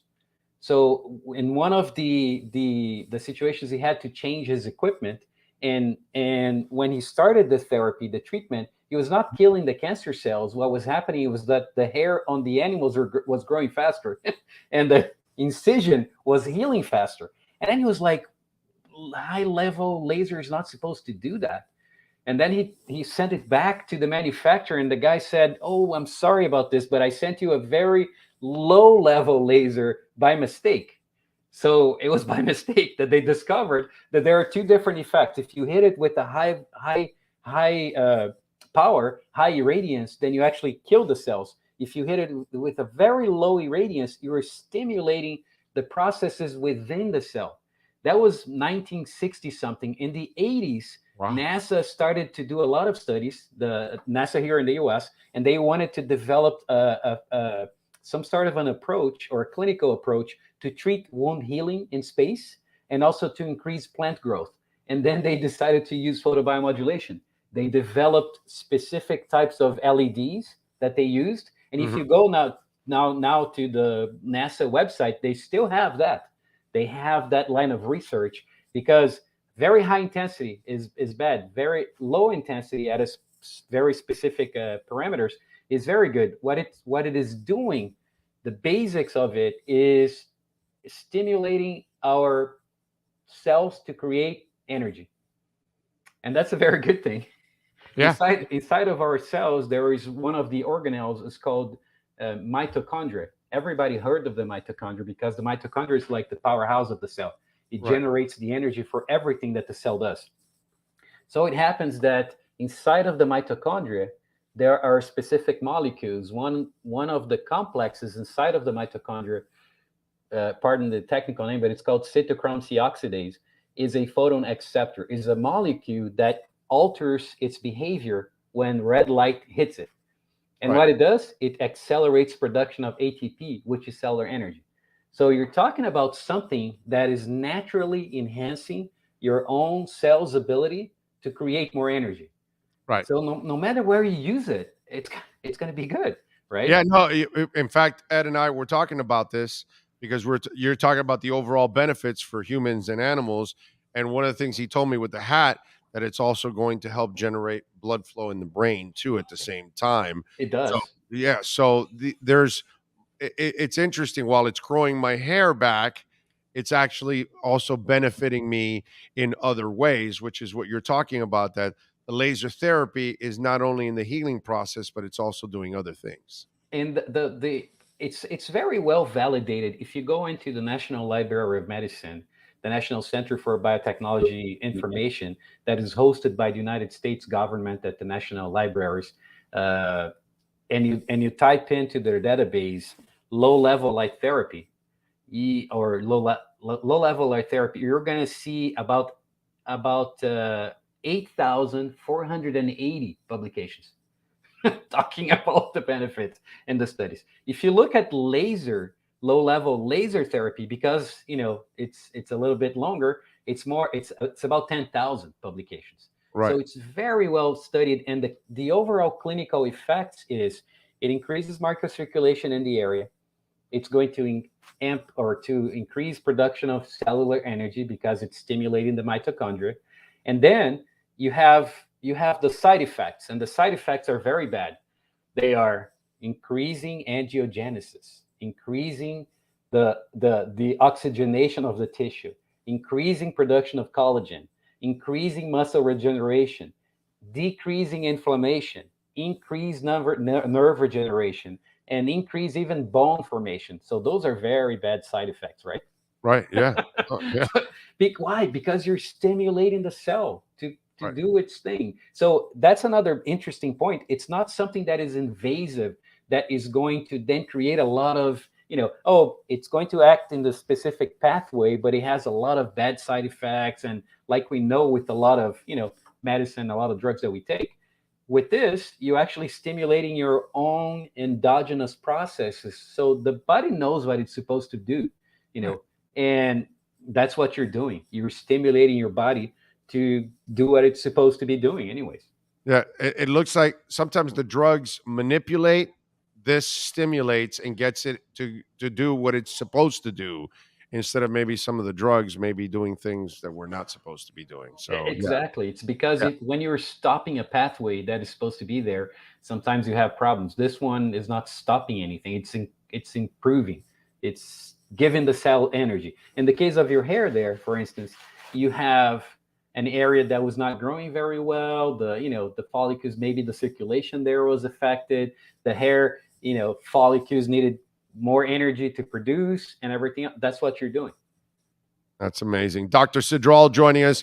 By the way, he's going to stop by once a month so we can explain red light therapy to you, because it's one of those things that is kind of intimidating. But as you can tell, the doc has told you, this thing's been around for about 100 years now. Yes. They've been working on this, and obviously they've done a fantastic job at redrecover.com to create the kind of wraps to help your back, your neck, your shoulders, your elbows, your knees, your ankles. So if you're sore from workouts, you've got old injuries, or you're just getting old like I am, and you've got some soreness, red light therapy will help you. I'm actually going to get one now for my shoulder, doc, because from sleep, I'm a side sleeper. Mm-hmm. From sleeping on the right side shoulder, it's gotten a little sore there. It's going to help. It's going to help for sure. And the good thing I say is, it's not just to treat a problem. Imagine it's something that's helping your cells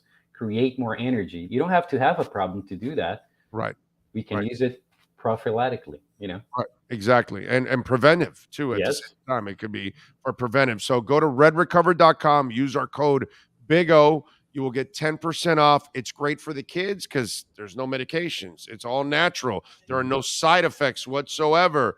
You got the kids running around picking up sprains and strains all summer long. Yeah. You need a little wrap for the ankle or the knee or anything like that, or for yourself, go to redrecover.com. Don't forget to use the code Big O so you can get 10% off. Doc, thank you for taking some time. Thank you. Look forward to catching up with you next month. And what we'll do is now we'll start giving people certain parts of the body that they can treat with Red Recover and show them the way and educate them a little bit more in the process. Perfect. Thank you. Thank you, Doc. I appreciate you. Bye-bye. You got it. Dr. Francisco Cidral, and of course, redrecover.com. And he's going to show us every single month how light energy can impact our health and help us like it's helping me. It could definitely help you. Go to redrecover.com. 1 minute break, and we're back. Ryan Vargas is ready to speed it up, pick up the show, take it to a 200-mile-an-hour level with Ryan Vargas next. Welcome to Red Light Therapy, a revolutionary technology perfected by NASA to aid in muscle strengthening and recovery. Red and infrared light has the capacity to penetrate deep into the cell's mitochondria, potentially leading to increased energy, faster recovery, and the optimal performance your body demands. Train, fight, recover.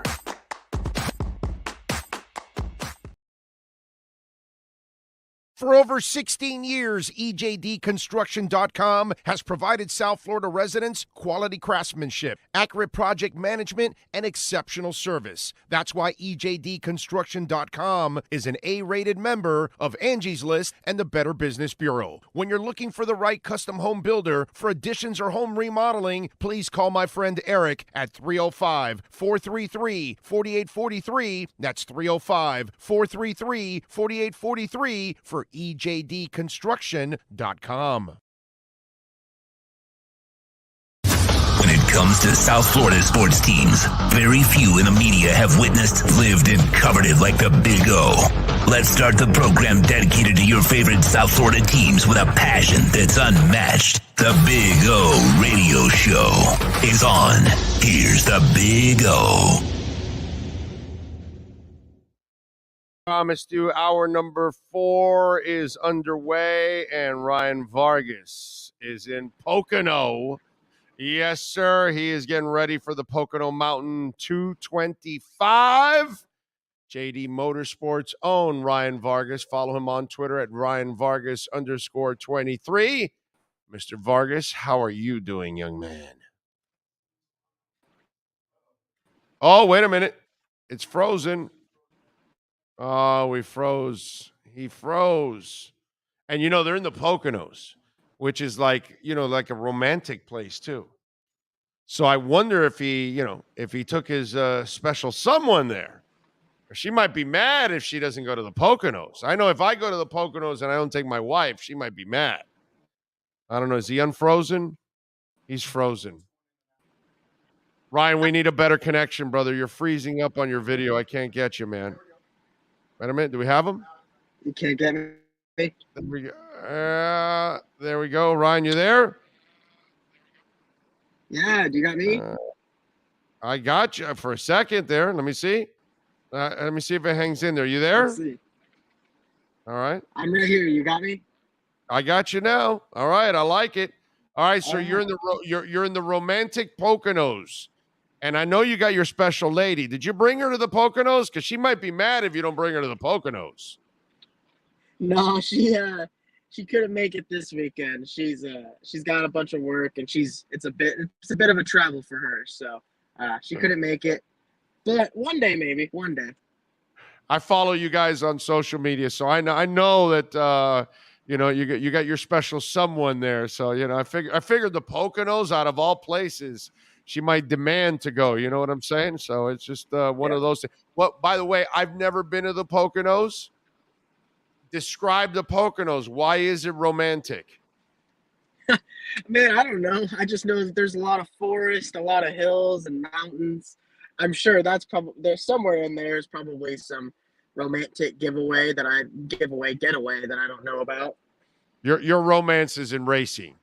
Your romance is at 200 miles an hour with your hair on fire, right? That's your romance right there, right? Pretty much. Yeah. Pretty much. That's the most I can get. The most that I know of. So how's the season gone so far, Ryan? The season's been, good. We've been figuring it out. We've been able to unload, with some of the better cars we've been able to bring to the racetrack. We've had a lot of speed. I mean, you saw it, Atlanta, we ran really well there. We've had a lot of great performances this year. we just haven't had much help in the luck department. But I feel like with how the last few weeks have gone and the good stretch of races for us coming up, I'm pretty excited, and I think that there's definitely some opportunity there for us to go out there and put together some really solid performances. What do you like about this track that you're on now for this weekend?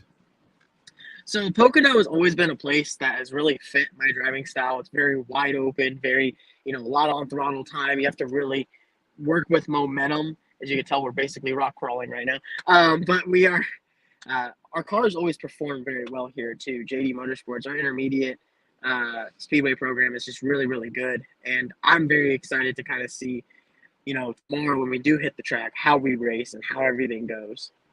Yeah, no, that's a good thing. It's good to have a comfort zone when you get to a track and you feel better about it, because confidence obviously must feel a little better when you're comfortable in a place. Oh yeah, I mean, especially like I said, when you feel comfortable, when you can go out there and really drive the snot out of a race car, that's a good feeling. You can go out there and put your best foot forward and try and get you and your team, the best results possible. Yeah, I'm with you there, man. So challenges this week. How big is the field in Pocono? Is this when you talk about the size of this track compared to others? Talk to us a little bit about that.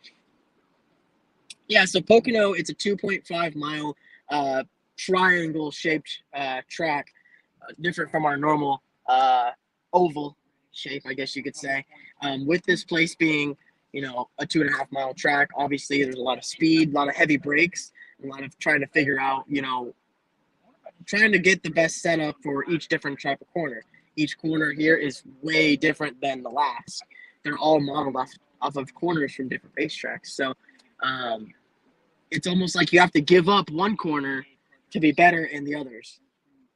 Explain that. What does that mean? Because obviously we're not expert racers like you are. What's that lingo mean that you got to give up one corner to get another?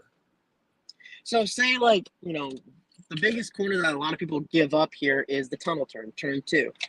So what we'll do is we'll set our cars up better to drive better in turns 3 or 1 or both. And that because those are the most important ones. So, you almost give up how you set your car for handling in a tunnel turn 2 versus the others. Especially because off of those corners, off of turn number 1 and off of turn number 3, there are really, really long straightaways. Turn number 3 to turn 1 is the longest straightaway in NASCAR. So it is all about making sure you get the best drive off of the corner. When you talk about from oval to kind of a triangle, what's the different challenge for a driver? Well, like I mentioned earlier, each corner is completely different from each other. So there's no, you're having to come to there's no consensus on how you set up to race here. It's always about which corner works, which corner do you value the most. And that's where you get your speed from. By the way, if it's a kind of like a triangle oval, don't you have like 5 turns? I have petitioned for it to be 5 turns. Actually, you mentioned that. That has been something Right? that's Doesn't it sound like it? evil stares. Well, because like turns. But the two turns at the top off the peak aren't really that turnish, right? Yeah, in a way, so like compared to the bottom ones, right? No, you're right. I mean, I went on a tangent about this on Twitter. They modeled turn 1 off of turn 1 and 2 at a track called Trenton. Turn 3 is modeled off of one of the 4 corners at Indy. So the total's 3 corners now, and then the final corner is modeled after turns 1 and 2 at the Milwaukee Mile. So that's another 2. So 2 plus 2 plus 1, that's 5. I've been on this, and I'm getting a bunch of evil looks right now. But it's by the way, I follow you on Twitter. You could go on tangents. You're good on tangents. Oh yeah. Yes.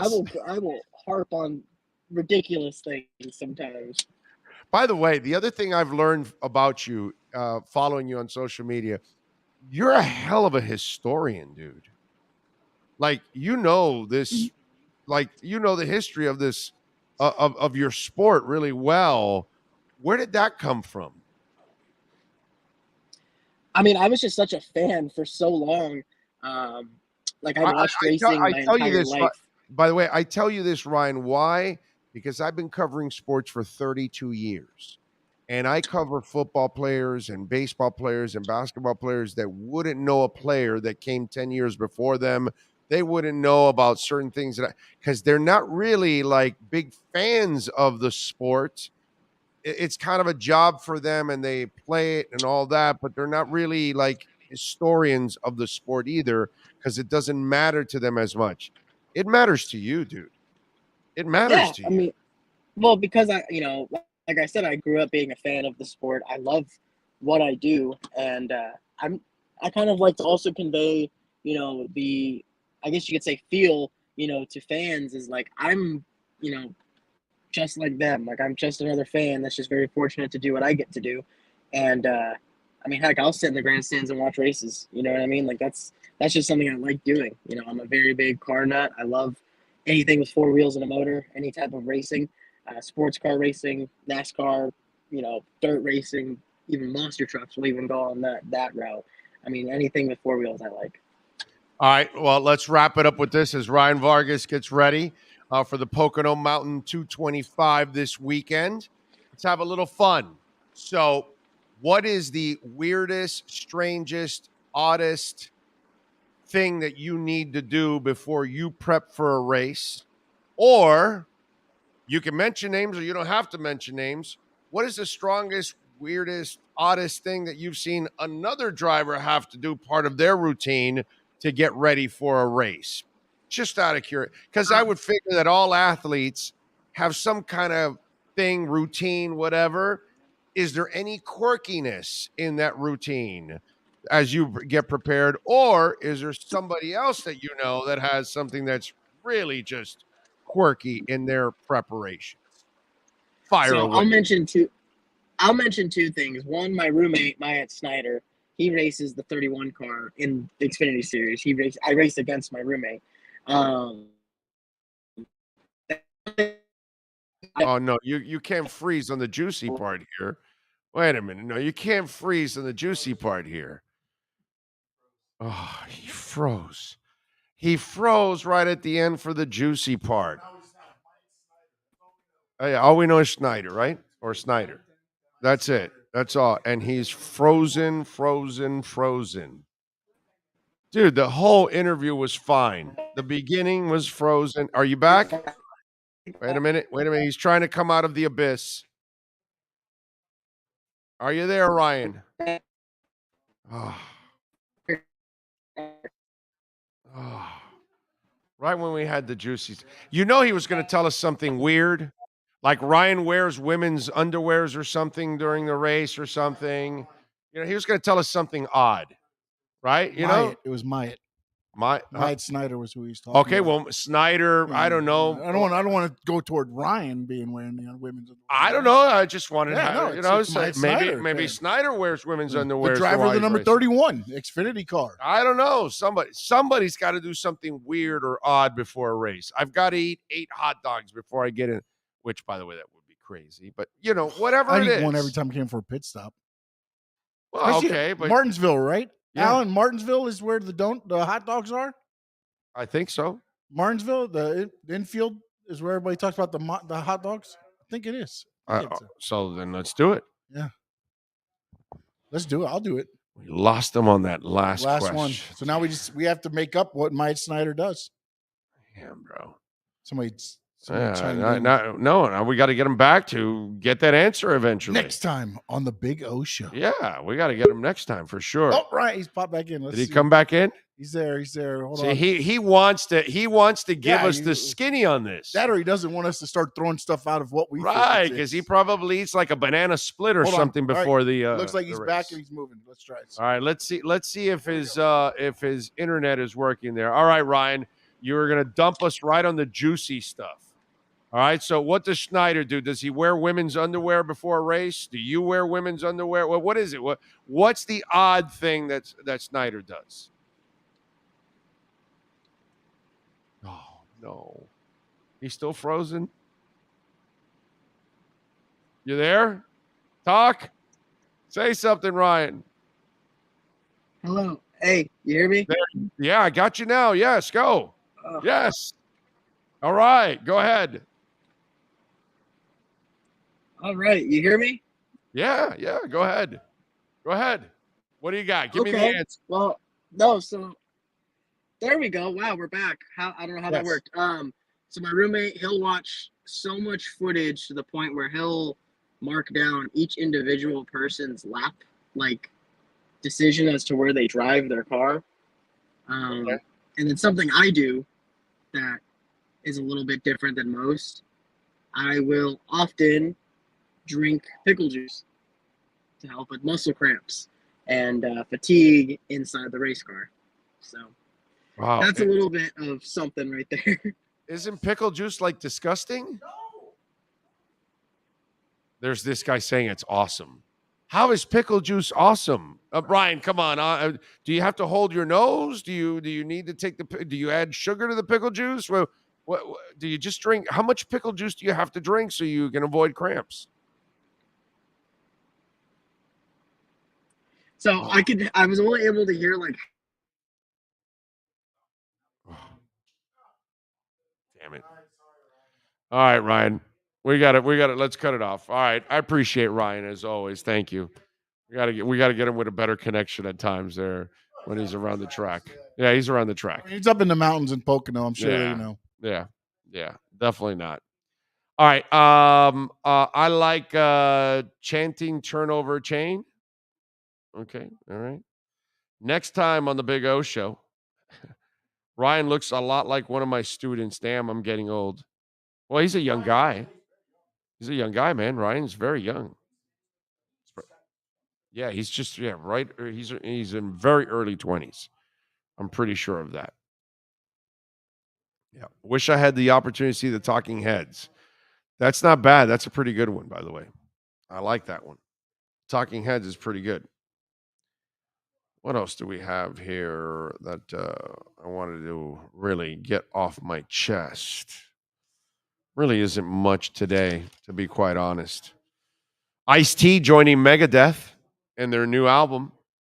I don't know if you guys saw that, but I thought that was actually pretty cool. See, Pat Benatar, she eliminated Hit Me With Your Best Shot because of school shootings. It's rough, huh? That is rough. Anyway. If you guys want to get in on the Welt and Rayom text line, by the way, it's 855-912-1056. That's 855-912-1056. If you want to get in on the Welt and Rayom text line, you can also reach out to us on Twitter. That's at Big O Show. Follow us there as always. And we're out here at the KSDT CPA offices in Dadeland. Who knows? Maybe one day we'll broadcast from the KSDT offices in West Palm Beach, because now they're in Weston and in West Palm Beach, making it easier for all of you in South Florida to reach out to the great people at KSDT CPAs. Alan, Mr. Kinkle is kind enough to join us now on the program. Sir, congratulations on the new office. Thank you very much. We're excited about it. Real quick on Ryan, I was kind of hoping he didn't jump back on, so we could fill in the blank. I was trying because I threw the women's underwear thing in there. Absolutely, I wanted to start some vicious rumors online, see if we could spin it up. Right. Maybe we could still do that. I guess garter belts. Maybe we could see. We'll try to get them warring among, because I think that'll play out on the racetrack. I think so. Because if you start some ugly rumors, there might be some trading paint. Maybe somebody gets put into the wall. Makes it a little exciting. Right.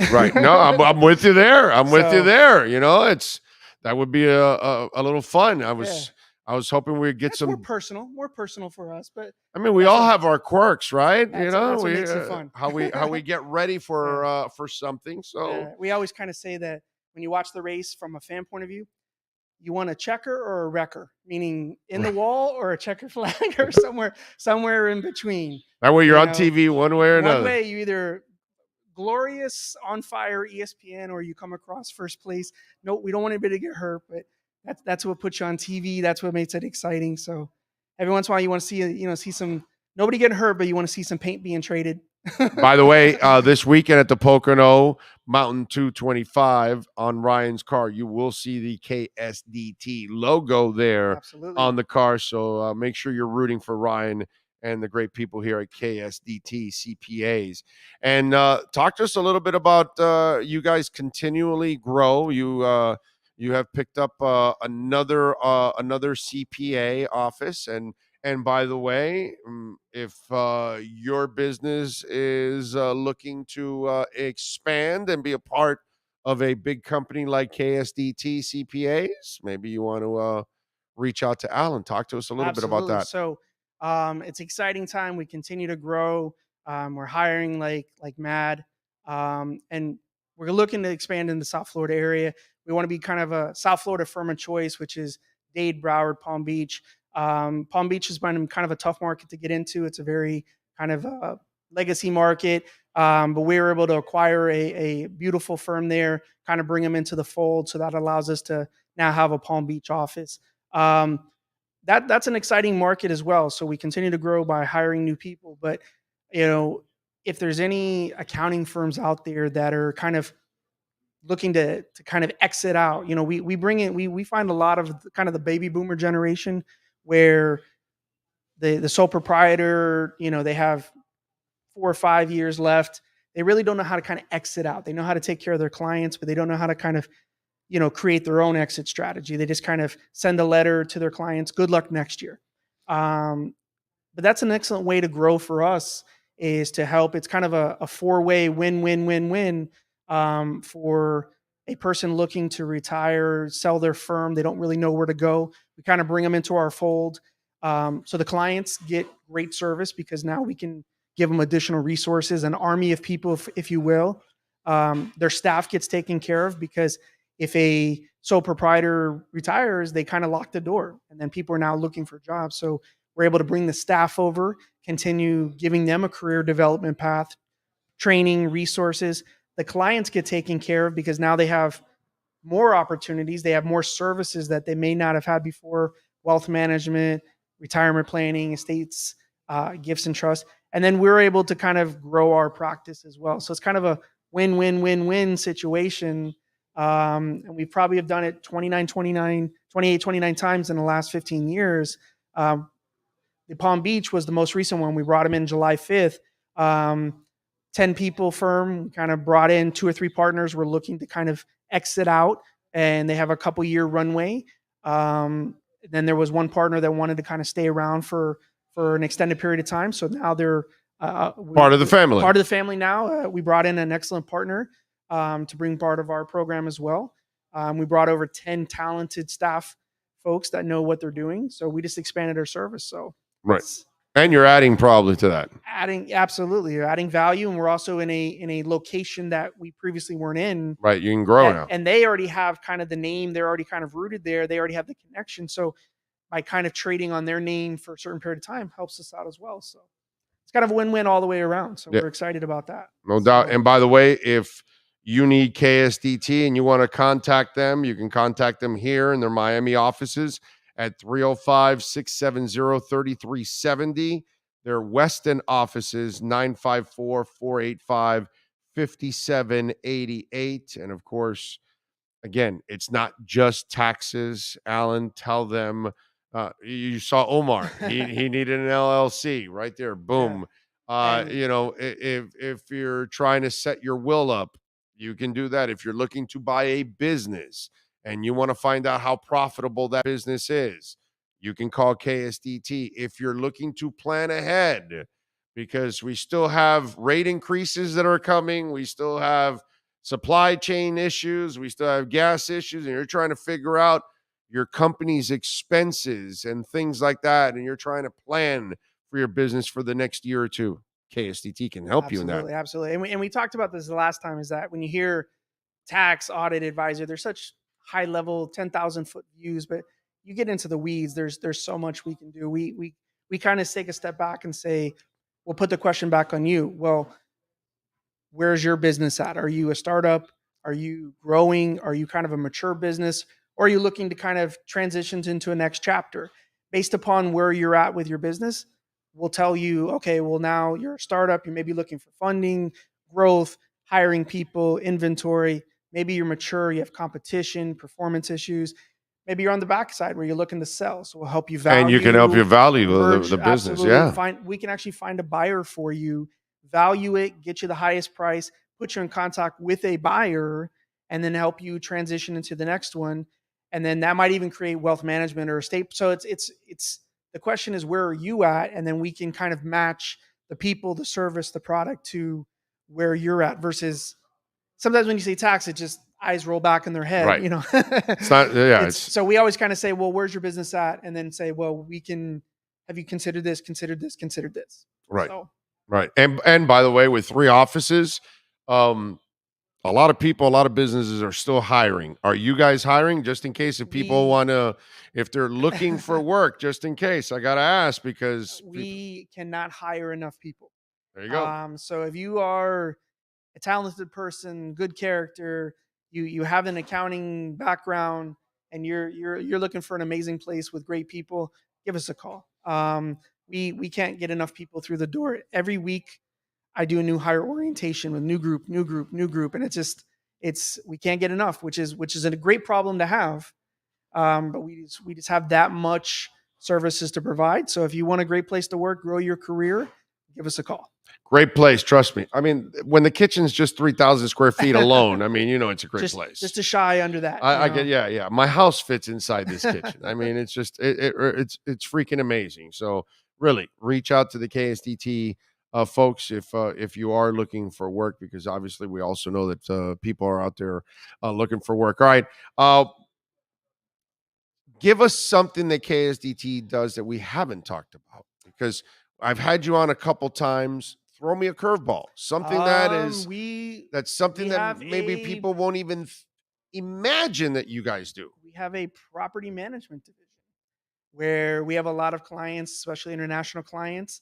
They invest heavily in real estate in the U.S., but they're not physically here. So they need to handle leases and permits and rents and problems that, if a hurricane knocks an awning off in the middle of the night and they're not abroad. So we actually have a fully functional property management division with licensed realtors that we can actually help out. I'm wondering, and this is solely out of ignorance here, okay? But I follow things. So I'm wondering, housing, it's slowed down here overall in this country. But I'm wondering, you mentioned international clients. I bet that hasn't slowed down. And again, ignorance here, right. But I'm wondering, more people may want to still come here than get out of where they're at still. And living in South Florida, again, I'm not a even real estate sexier, expert. by the way. I'm throwing disclaimers up. This is personal knowledge. International folks have always gravitated to the U.S., specifically the coastal markets, New York, California, Miami, et cetera, because the valuation of their dollar, they put it in U.S. real estate. They're more comfortable because whatever happens in their home country. Our property management actually started out of that process of our international clients that needed to be here. So it's slowed down, but then there are certain tiers that I think will always I would imagine. be. Yeah. The luxury market is always, there's always sure. going to be someone in the world that has money. Right. So the luxury market is there. I saw an interesting thing the other day. I forgot what I was watching. It just kind of popped on me, unrelated to accounting, but just more in the real estate market. They were talking about the baby boomers drive the economy, right? The mass retirement, things like that. But the person was saying, in the next couple of years, all of these baby boomers, unfortunately, will start the process of dying off. Right. Right. Yeah. They're all homeowners. And he goes, there might be a glut in the market for properties that the younger generation. So I was like, that my wheels started spinning there, that I was like, that's true, that there might be a whole new little market that shows up just because of the population growth and for sure. All of the older generation, they all own properties and they all, right. And then, but the younger, and we're going to all leave it to our kids. Well, but the younger generation are struggling to buy properties. Right. Yeah. And so now when you have the largest generation in history unloading properties, so the wheels started spinning. Yeah. And this younger generation really isn't into marriage. Actually, they're not really into family as much and all that. Into that traditional white picket fence, get 2 cars, get a house. But that has changed. The concept of home ownership and things like that. the wheel started spinning. I was like, hey, you never know. And again, disclaimer city, I'm not a realtor and I'm not, I don't want to ever hear Alan told me to, I did not tell you that, I'm with you there. Alan Kinko, of course, from KSDT CPA. Alan, as always, thank you, my brother. I appreciate you immensely. Excited to have you guys here always. Yes, and look forward to coming back next month and getting it done. I appreciate you, my man. Thank you. You got it. And Ken, if KSDT CPAs, go to ksdtcpa.com and check it out. The services are endless, man. All right. We got to thank Ira Winderman, Manny Navarro, Omar Kelly, Alan Pupar, Dr. Francisco Cidral, Ryan Vargas, and of course, my man, Alan Kinko, making it nice and easy for us here every single day, every single month we come out here. He rolls out the red carpet for us, and we appreciate it immensely. Sean Stanley, sir, thank you, as always, mastering this program. I hope all of you have a fantastic and safe weekend. Thank you for keeping it locked. I probably will do a short one tomorrow, a little crazy show on my own tomorrow, so we'll have some fun. He'll be off. He's off. He's going to enjoy his day and his weekend off. He works hard enough. I will probably rock a little bit tomorrow and keep it going. It'll be a short show, but we'll do something tomorrow around noon. We will see you tomorrow. Same time, same place, same bat channel. Have a great one. Be safe.